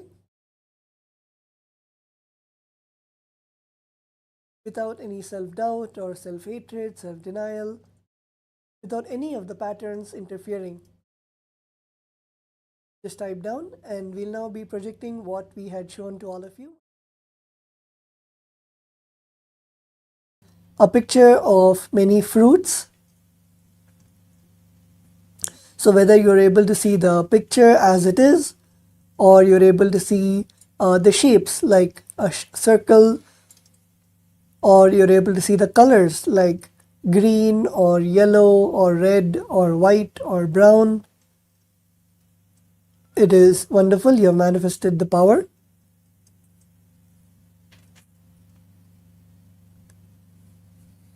So we'll also be now moving on to round 2 of the power manifestation. Again, it would be the power of third eye reading. Request all the participants to settle down again. You sit with your head, neck and spine in a line, and please cover your eyes, tie your eyes with cloth or an eye band, and make sure no light enters through. Sit straight, visualize Swamiji in your third eye and ask Swamiji, please reveal to me what is shown to me, reveal through my third eye. Please chant the Mahavakya, Om Nithyananda Paramashivoham. And let's now begin the round 2 of the power of third.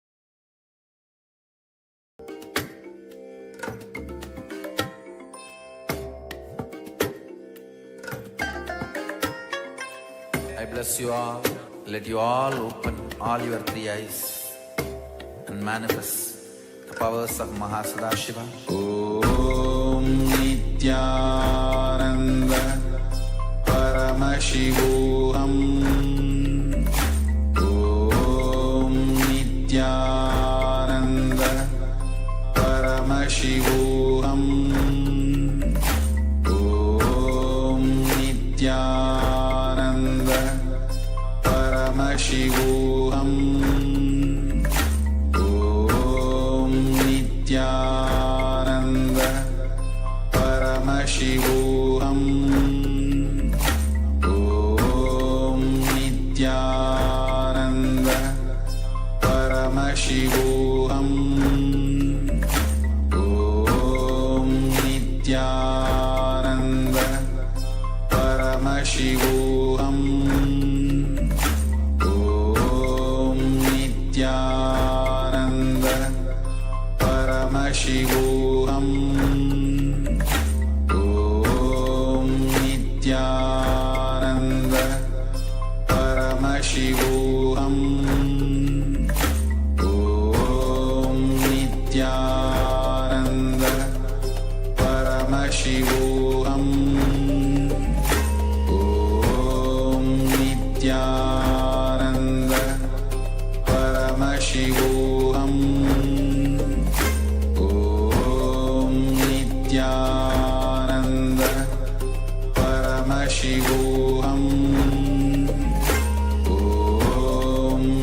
Nithyananda Paramashivoham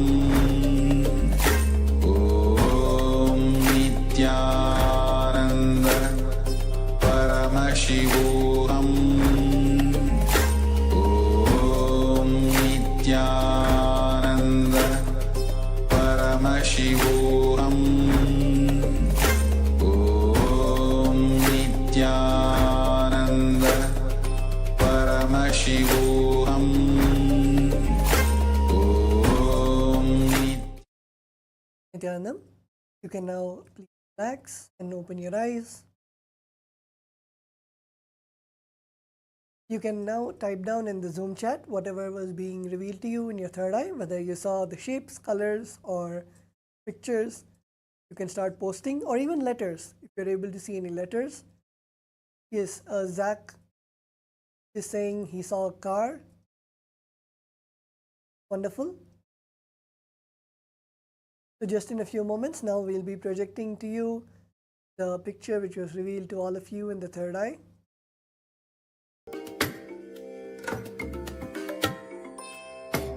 There's a dice. It's something like a board game. You can see chess pieces. You can see the dice. You can see a board. So if you're able to see any of these shapes or colors or numbers or letters, it's beautiful. You have manifested. And don't miss this opportunity to post and celebrate your experience in social media, where you can go and post your experience of the third eye reading, and make sure to celebrate even any small manifestation. Celebrate the manifestation so that Paramashiva keeps flowing through you and flows more and more through you. So before we enter into the next session today, let's take a few moments to post our experience on social media, and we'll be right back with you just in a few minutes for the next session.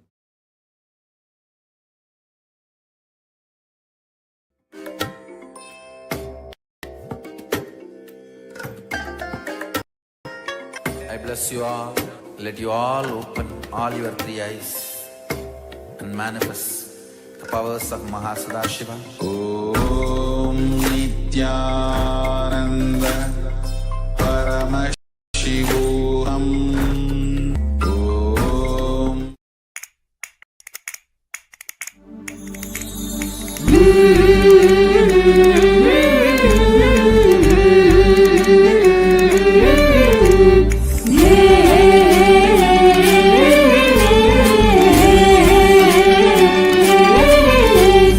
जय जय जय पराशक्ति है भवानी जय जय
जगदम्बे रानी सुन ले जरा लीला श्री नित्यानंद परमशिव भगवान की लीला सुन ले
जरा लीला श्री नित्यानंद पराशक्ति मीनाक्षी की लीला बस जैसे नैना देवी तू स्वरूपा रक्षा जो करती प्यारी देवी माँ तेरे दर्शन से मिलते सरकार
पराशक्ति है भवानी जय जय जय जगदम्बे रानी सुन ले जरा लीला श्री नित्यानंद परमशिव भगवान की लीला सुन ले जरा लीला श्री नित्यानंद पराशक्ति मीनाक्षी की लीला बस जैसे नैना देवी तू स्वरूपा रक्ष जो करती प्यारी देवी माँ हम तेरे दर्शन से मिटते सारे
नित्यानन्दं परमसुखदं केवलं ज्ञानमूर्तिं द्वन्द्वातीतं गगनसदृशं तत्त्वमस्याधिलक्ष्यम् एकं नित्यं विमलमचलं सर्वधी साक्षिभूतं भावातीतं त्रिगुणरहितं सद्गुरुं तं Namami.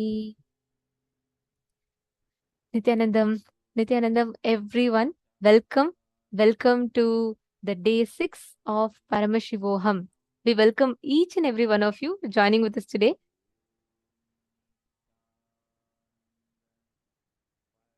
So, how are you all doing? How have you all been enjoying the program so far? We are in the 6th day of Paramashivoham.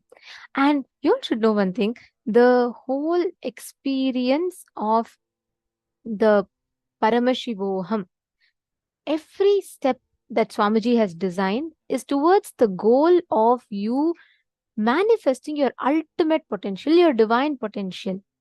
And this happens just by you awakening the non-mechanical components of your brain, internalizing the powerful cognition, manifesting them as powers. Paramashivoham aims to give this experience to each and every one of you all. So we welcome everyone for this session today, and hope all of you have been enjoying and hope all of you have been learning a lot in the program. Today we're going to be having a very special and very powerful initiation as well. Nithyanandam, very nice to see the chat is flooded with Nithyanandam. Nithyanandam, Ma'am Sakala, Ma Mohilata, and Ma Alexandra, Ma Itsk Nithyanandam. Nithyanandam, Ma Premakarini, Ma Donna, Ma Vimala, and Ma Pei Huang, Ma Hao Juan, Ma Sonia Rao, Nithyanandam, Ankita Nithyanandam. Where's Anisha? Nithyanandam, Ma Shamla, Ma Nadia Khan. Okay, nice to see all of you here. See, actually throughout this program, right, like one thing you're going to be having as an experience is, even if you have attended, let's say, like 25 inner awakenings or 14 inner awakenings, all the experiences that you have, all the powerful cognitions, whatever you would have learned in inner awakenings, any programs for that matter, you are going to be experientially understanding them. That's the speciality of Paramashivoham. You're not just going to be learning them as cognitions or applying them as experiences. And today, the whole day is centered upon the science of manifesting the space of oneness, the science of awakening your brain grooves to grasp the higher dimensions of life. We all learned about 14 lokas, we all learned about 11 dimensions. Our brain needs to be trained to understand the cosmos, understand the consciousness. And that is what we are going to be learning today. Today's deity, being Sadashiva Murti, is literally that manifestation of Paramashiva through which we will gain the ultimate experience, the Paramadvaita manifesting through us. All right. So hope all of you will have a good day. And I request every one of you to interact with us as much as possible. Whatever questions you have, whatever doubts you have, anything you want to share, please feel free to go ahead and let us know. Post it in the chat. And I request every one of you to be in the camera throughout. Keep interacting with us. Ask your questions. Post your clicks and cognitions. Let's have a wonderful day ahead.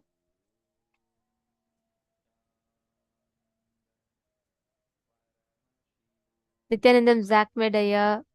Okay, I'm seeing all the participants here. Zudong, Nithyanandam.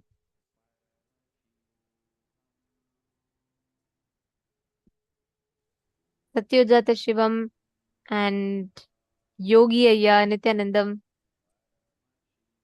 Actually, today, if any of you have friends that are are dealing with issues, struggles mentally, like especially if you know anyone that has an autistic kid who are dealing with people, especially able people who are finding it difficult because of something with their brain, you can invite them to join today's program because we are going to be working on brain, rewiring of brain, and breaking free from many of the restrictive patterns. So we are too excited and waiting to see the experiences that each of you are going to be posting today, because today, when your brain gets rewired, the kind of an impact it would have over you, the experience that it would leave you with would just be phenomenal.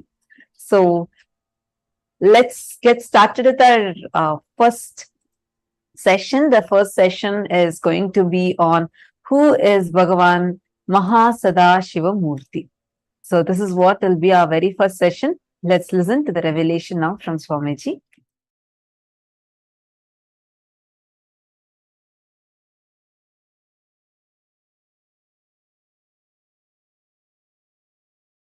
In Kailasa, Paramashiva Jnana, the knowledge of Paramashiva exists as pure frequency, Nada and Bindu, means sound and visualization. I map that down into Sanskrit, then it becomes concepts and principles. I map that down to English, then it becomes long sentences. That is why my satsangs are long sentences. So let me repeat now. Manifestation, sustenance, rejuvenation, pulling out of delusion, enlightenment, liberation, these 5. Paramashiva does these 5 as Sadashiva with 5 faces. Satyojata, Vamadeva, Tatpurusha, Ahora, Ishana. Listen. Satyojata, Tatpurusha, Vamadeva, Ahora, Ishana. Let me repeat. Tatpurusha, Vamadeva, Agora, Ishana, and Satyojata. Listen intensely. Listen sincerely. Satyojata face of Paramashiva does creation, manifestation. It is the face facing western direction. It does manifestation, Satyojata. Then Vamadeva does sustenance. Agora does rejuvenation. Tatpurusha does pulling out of delusion. Ishana does liberation. The Ishana face is looking upper direction. Listen, I'll repeat. Satyojata does manifestation. It is facing western direction. Vamadeva does sustenance, faces north direction. Agora does rejuvenation, faces south direction. Tatpurusha does pulling out of delusion, faces east direction. Ishana faces upper direction, and that does the job of liberation. Now listen.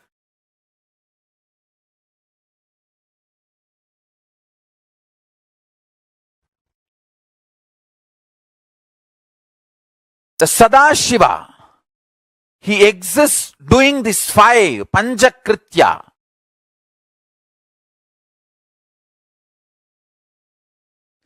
Each phase, PHASE of Sadashiva, for example, the Ishana, PHASC of Sadashiva, as Ishana Murti, he does separately 5. Tatpurushamurti. He does separately 5 action. Agora Murti. He does separately 5 actions. Vamadeva Murti does separately 5 actions. Satyojata Murti does separately 5 actions.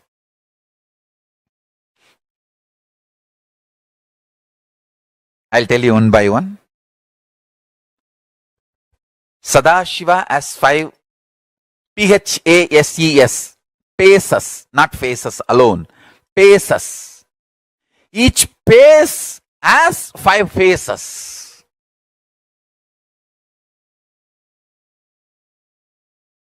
I'll reveal step by step. Internalize. It is very important for anybody who want to be my follower, because only if you know what is Paramashiva, you will understand the meaning of Paramashivoham. This whole thing is not just happening in Kailasa, it is happening inside you. It is happening inside your brain now. It is happening inside you now. Paramashiva is sitting inside you now.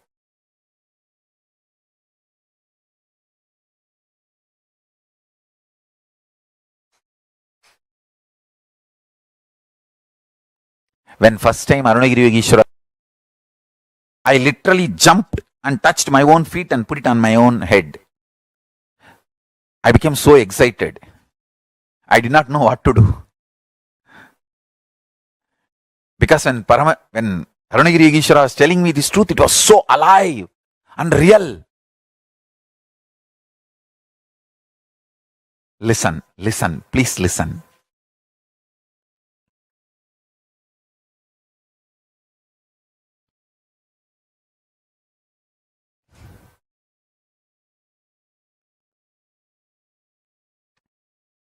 Sadashiva has 5 faces, PHASES, paces. That 5 paces does creation, sustenance, rejuvenation, pulling out of delusion and liberation. Now, each pace, for example, creation, manifestation pace, that is Satyojata. That creation pace has 5 phases. How you know? Manifesting manifestation, manifesting sustenance, manifesting rejuvenation, destruction, manifesting pulling out of delusion, manifesting liberation. How can liberation come into existence unless it is manifested? How can sustenance happen unless it is manifested? So, the manifestation PHASES, pace of Paramashiva, has 5 phases, FASCE. Manifestation pace of Sadashiva has 5 phases. So manifestation itself is 5 level. So that is 5 phase. Then sustenance is 5 level. That is 5 phase. Then rejuvenation is 5 level. That is 5 phase. Pulling out of delusion is 5 level. That is 5 phase. Liberation is 5 level. That is 5 phase. All these 5 into 5, 25 phases put together is Mahasadashiva.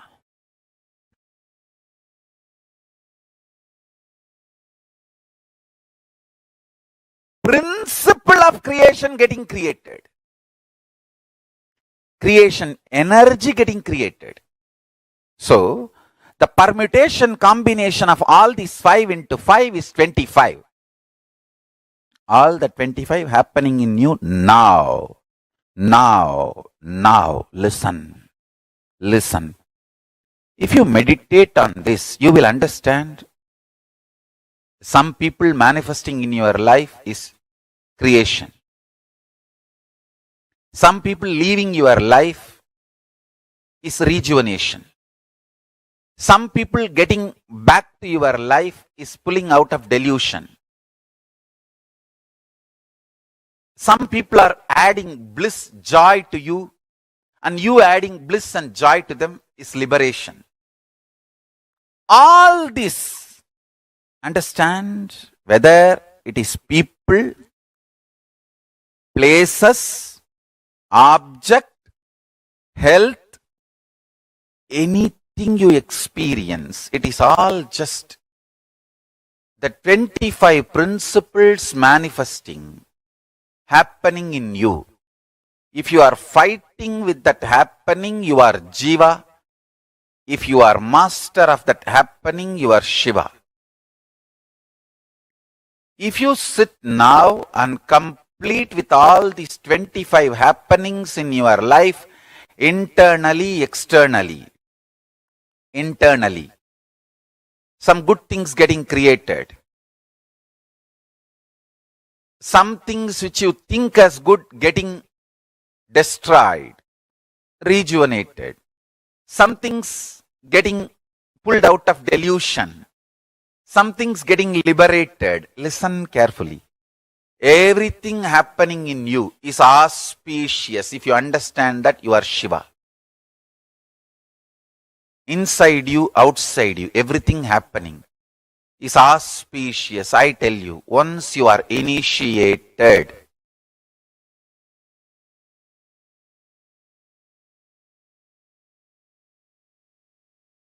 once you are initiated, once you are my disciple, listen very clearly. Even if you think in your life things are falling apart, they are falling in proper place. Understand?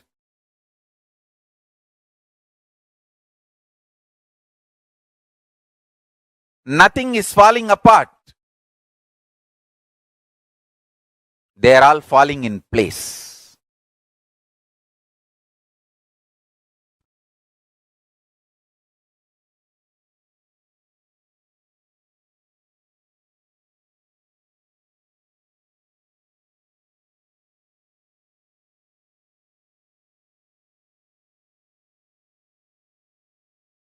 Once you are initiated, you are integrated to Guru, Linga, Sangha. I tell you,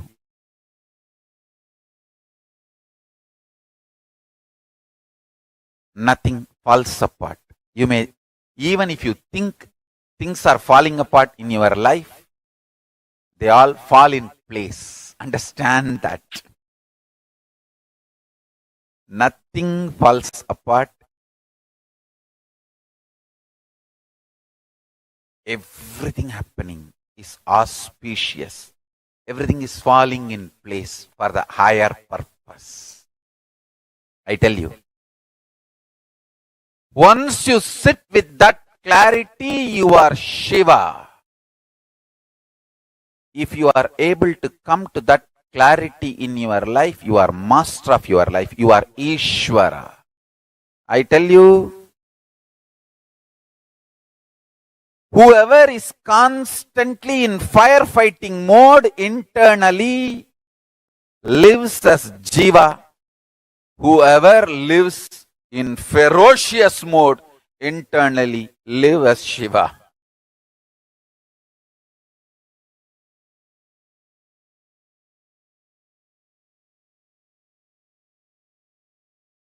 Listen, please listen.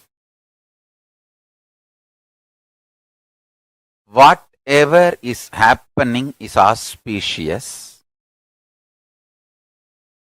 Things are not falling apart in your life, they are falling in place in your life for your higher purpose. Listen carefully. This 5 action like creation, sustenance, rejuvenation, pulling out of delusion, liberation. These 5 principles means like creation of the universe is creation. the permutation combination of this 5 into 5, 25, is happening constantly in you.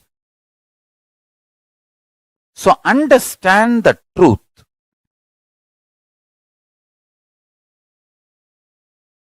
Everything happening in your life is auspiciousness.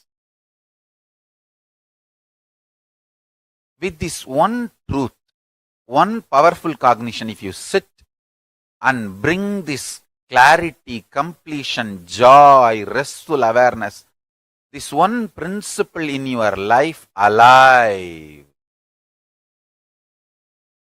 then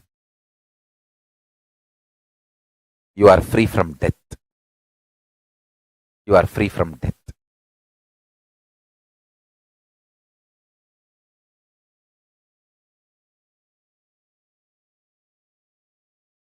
I can give you thousands of sacred secrets about death. Just catch this one truth. Everything happening in you is this 25 activities happening in your life, internally, externally.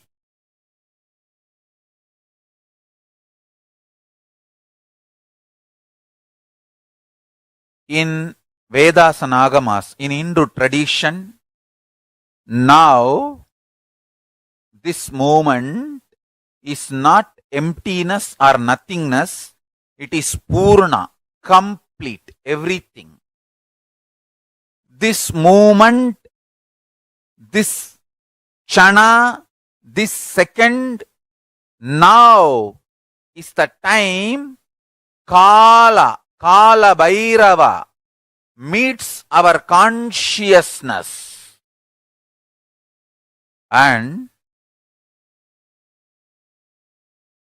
in this moment universes come in, exists, dissolve, gets pulled out of delusion and gets liberated without chronological time gap, spontaneously, simultaneously.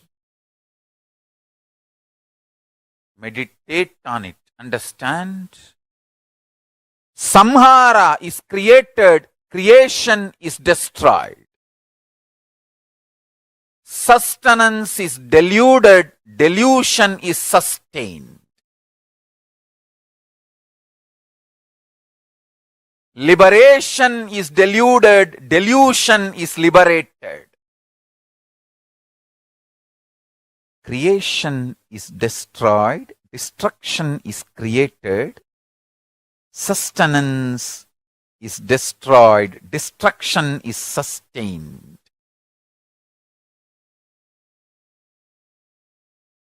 Delusion is liberated, liberation is deluded. Creation is deluded, creation is liberated. Creation is sustained, creation is destroyed.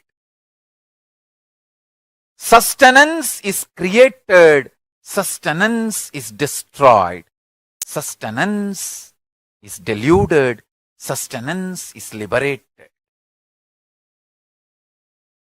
Destruction is created, destruction is maintained, destruction is destroyed, destruction is pulled out of delusion, destruction is liberated. Delusion is created, delusion is maintained, delusion is destroyed, delusion is pulled out of delusion, delusion is liberated. Liberation is created, liberation is sustained, liberation is destroyed, liberation is deluded, liberation is pulled out of delusion, liberation is liberated. Understand these 5 principles: Srishti, Sthiti, Samhara, Prabhava, Anugraha, manifestation, Srishti, manifestation, Sthiti, sustenance, Samhara, rejuvenation, Prabhava, pulling out of delusion, Anugraha, liberation. Understand these 5 principles. I am reading out from Akashic records. So watch this satsang at least 5 times. Let these truths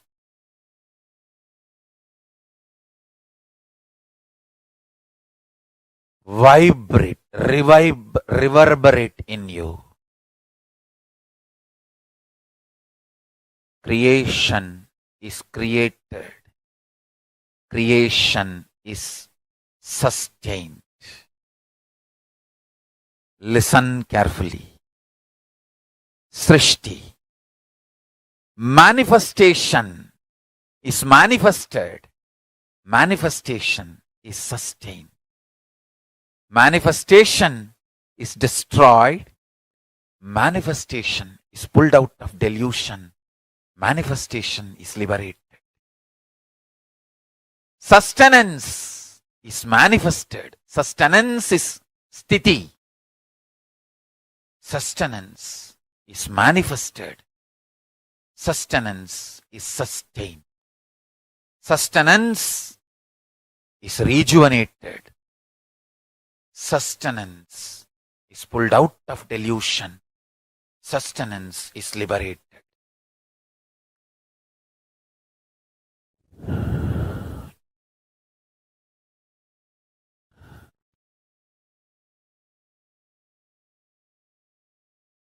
Samhara, rejuvenation is manifested. Rejuvenation is sustained. Rejuvenation is rejuvenated. Rejuvenation is pulled out of delusion. Rejuvenation is liberated. Delusion, Trobhava, delusion. The delusion is manifested. The delusion is sustained. Delusion is destroyed. Delusion is pulled out of delusion. Delusion is liberated. Anugraha. Anugraha is manifested. Anugraha is sustained. Anugraha is rejuvenated. Anugraha is pulled out of delusion. Anugraha is liberated. Anugraha is liberation. Liberation is manifested. Liberation is maintained, sustained. Liberation is rejuvenated. Liberation is pulled out of delusion. Liberation is liberated. Understand these 5 principles of existence. Srishti, manifestation. Sthiti, maintenance. Samhara, rejuvenation. Delusion. Prabhava, pulling out of delusion. Anugraha, liberation. This 5 dimension of the universe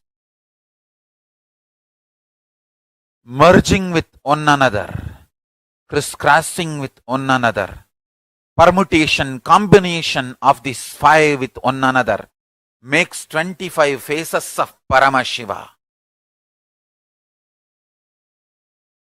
This 25 faces of Paramashiva is now happening simultaneously, spontaneously without time gap.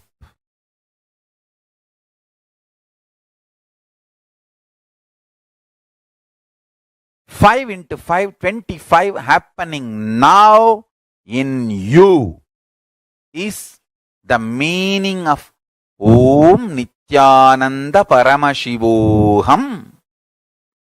This is the meaning of Mahavagya. Understand? This is the powerful cognition of Mahavagya. What is the powerful cognition of Mahavagya? All the 25 happening now in you.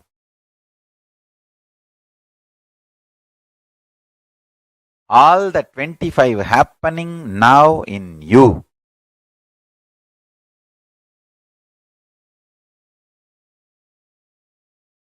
Satyojata Murti, Vamadeva Murti, Tatpurusha Murti, Aghora Murti, Ishana Murti, all the 5 put together as Sadashiva Murti, and all the 5 into 5 put together as Mahasadashiva Murti is happening in you now.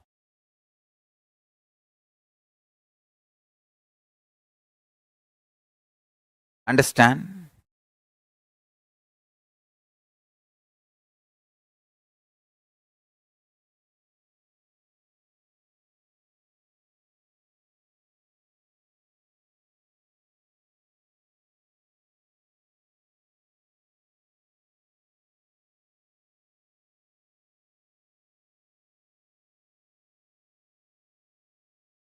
Listen carefully.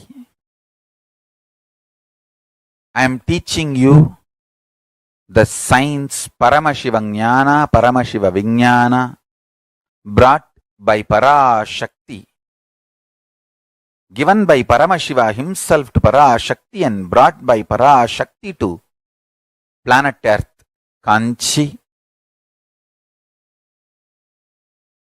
And she started spreading it from Tiruvannamalai to the whole world.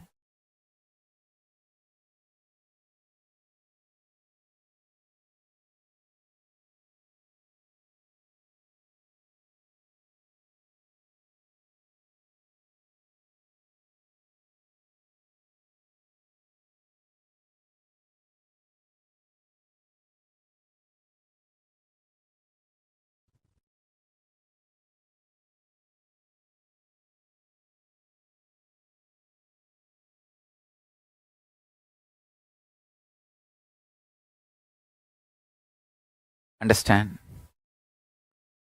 Few things you need to really understand.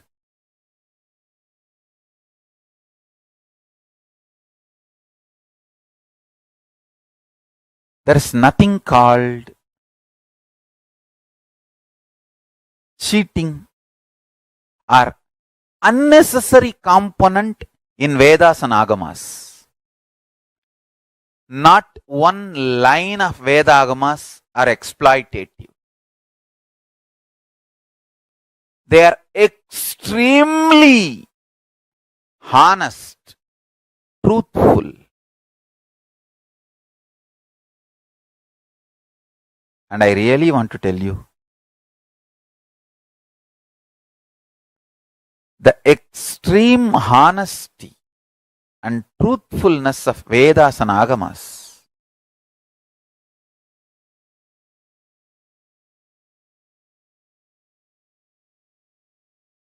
every line, every way, the Vedas and Agamas try to explain the truth with tremendous patience. The whole knowledge, the whole life, the life positivity is unimaginable.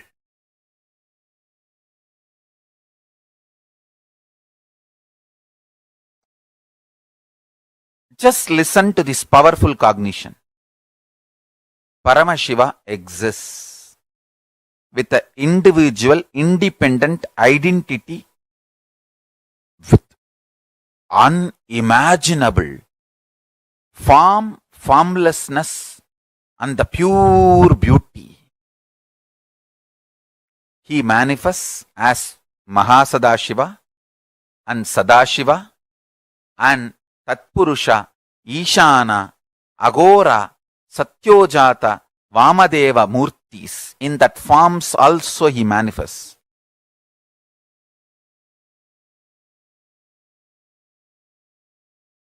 Listen, almost all the important ideas I need to convey as an introduction to Vidyapada I have conveyed.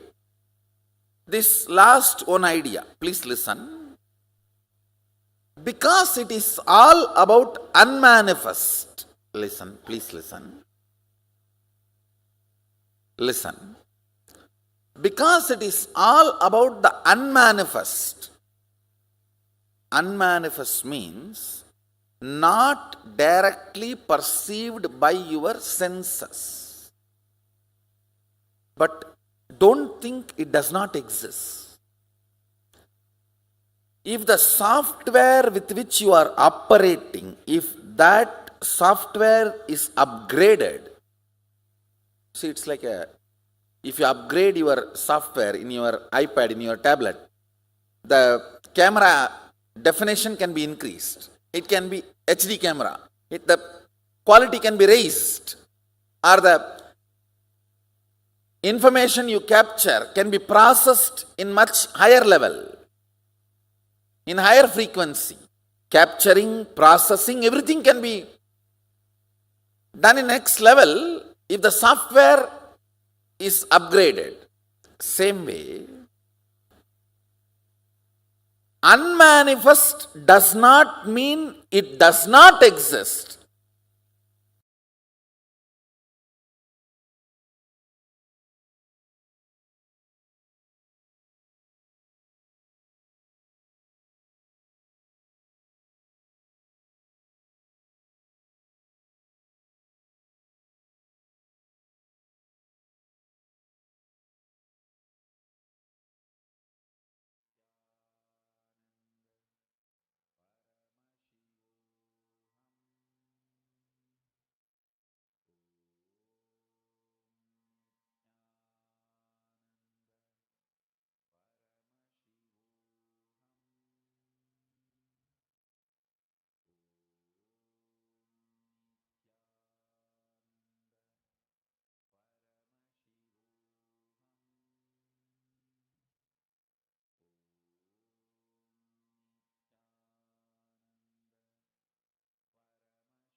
experience or what we understand from what Swamiji revealed in this whole thing. Yesterday, when Swamiji was revealing to us about Sadashiva Murti, Swamiji was saying about how the Panchakrityas happen, right? Mahasadashiva Murti is the Panchakrityas going through the Panchakrityas is represented. The 25 faces. Sadashiva Murti is with 5 faces. Mahasadashiva Murti is with 25 faces of Paramashiva. But this 25 faces represents each of the Panchakrityas going through the Panchakrityas, which means like the creation goes through creation, sustenance, rejuvenation, putting in delusion, pulling out of delusion, and liberation. So each of this goes through the 5 phases.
Yes, Nithyanandam, sorry for the technical glitch.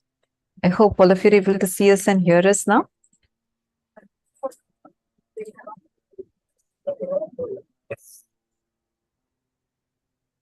And as I was sharing with you all, each of these different forms, faces of Mahasadashiva Murti, the 25 faces represents both the crossing mutation combinations of each of these and the manifestation of the 25 faces of Paramashiva as reality.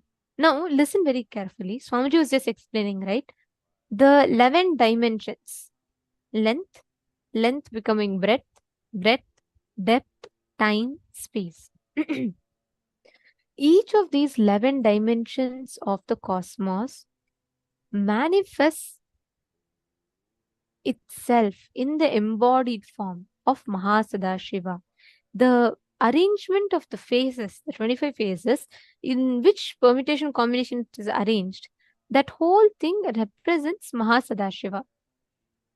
Each phase, the Srishti going through Srishti, Sthiti, Samhara through Bhavan Anugraha, which means creation going through creation, sustenance, rejuvenation, pulling out of delusion and liberation.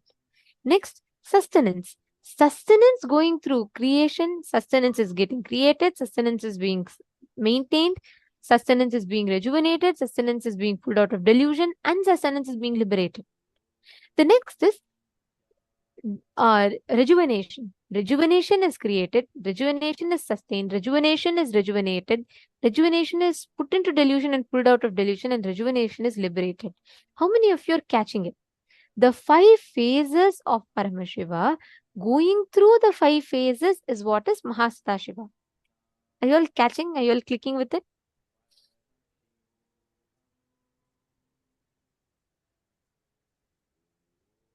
Okay, Nithyananda Jnana Yogini Singh, finally got it. Okay. How can all the students' video be visible to each other today? Will this affect network speed? No, it is not going to affect your network speed, ma. Don't worry. And I think it is, I'm not sure. I think it's maybe just in your particular room. It'll be fine. It has nothing to do with each other. I request all the participants to make sure that you're all muting yourselves. Please do not unmute. Let's be aware so that it doesn't disrupt the experience of the other participants. Okay, perfect. So, like I was sharing with you all, see, please understand this particular form of Mahasadashiva Murti.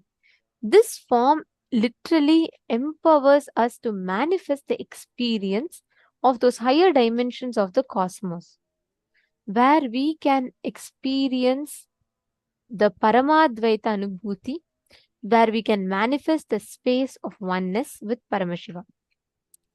Now, the Srishti, understand, even when you go through the creation, when you're getting created, that creation has to be created at some point, correct? And once the creation is created, that creation needs to be sustained. And that creation, the process of creation needs to be rejuvenated. And the process of creation needs to be pulled out of delusion. And the process of creation needs to be liberated. Are you all catching it? So even these 5 phases needs to go through 5 phases. So that 5 phases, going through the 5 phases, is the 25 phases of Paramashiva. That is what becomes Sadashiva, becomes Mahasadashiva. Sadashiva is just representing 5 phases. Now that 5 phases, going through the 5 phases is what Mahasadashiva is representing. Catching it? Okay. So Ma Ankita is asking, Ma, just curious, if Sadashiva Murti has 5 phases for creating, sustaining, destroying, delusion and liberation, then what does Subramania's 6th head represent? Is it because he's also Parashakti's energy? Beautiful question. Actually, I want to answer this. Like Swamiji actually says that Paramashivas, see the 5 phases, right? There is a 6th phase, which is unmanifest. It's called as Adhomukha. Subramanya is called as the completion of Paramashiva himself, where the unmanifest, the Adhomukha, unmanifest phase becomes manifest. That is what is the 6th phase of Subramanya. Shiva's unmanifest dimension manifests as a 6th head. That is why Subramanya is the completion of Paramashiva. He is the Subramanyam, the best of the cosmos is what is Subramanya. Su means best. Brahmanya means the cosmos. So Subramanya means the best of the cosmos. That is why even Sadashiva, Paramashiva, his Paramashiva's own unmanifest also manifests in Subramanya. Understanding, Ankita? Okay. And these 5 phases, going through the 5 phases forms the 25 phases. Okay. You're all catching it? Understood the difference? Now, you will be understanding the placement of the heads of Paramashiva, how it happens. Each of these phases, listen very carefully. As you experience Sadashiva Murti, the form of Sadashiva Murti, Mahasadashiva Murti, you will experience with the manifestations, the 5 phases, going through the 25 phases. Understand, all the 25 are happening in us now. For example, you're manifesting. The nail is creation. You're manifesting the growth of your hair is creation. Cells is creation. Dying of cells is rejuvenation. Every time you get a click in life and you're growing, that is pulling out of delusion. You're pulling yourself out of the previous delusions. Every moment that you live in completion and unclutching, you're liberating yourself. The 5 phases, going through its 5 phases is happening constantly in us. If you are fighting with that happening in you, you are Jiva. If you are mastering that happening in you, you are Paramashiva. That's the only difference. Whether it is people, object, places, space, everything goes through these 25 phases. Now the question is, how smooth is this process in you? Is that a constant struggle in you for you to understand how the creation is happening? Is there a constant discooperation in you? Or is there a smooth, seamless flow of joy in you? That is up to you to decide. If you let that constant flow happen in you, you are complete. Take a few minutes and I request every one of you to pen down where you think you are doing this 5 phases in life and how you think each of those 5 phases are going through the 5 phases in life. Just take a few minutes and pen down. This will help you understand how you reflect Mahasada in you.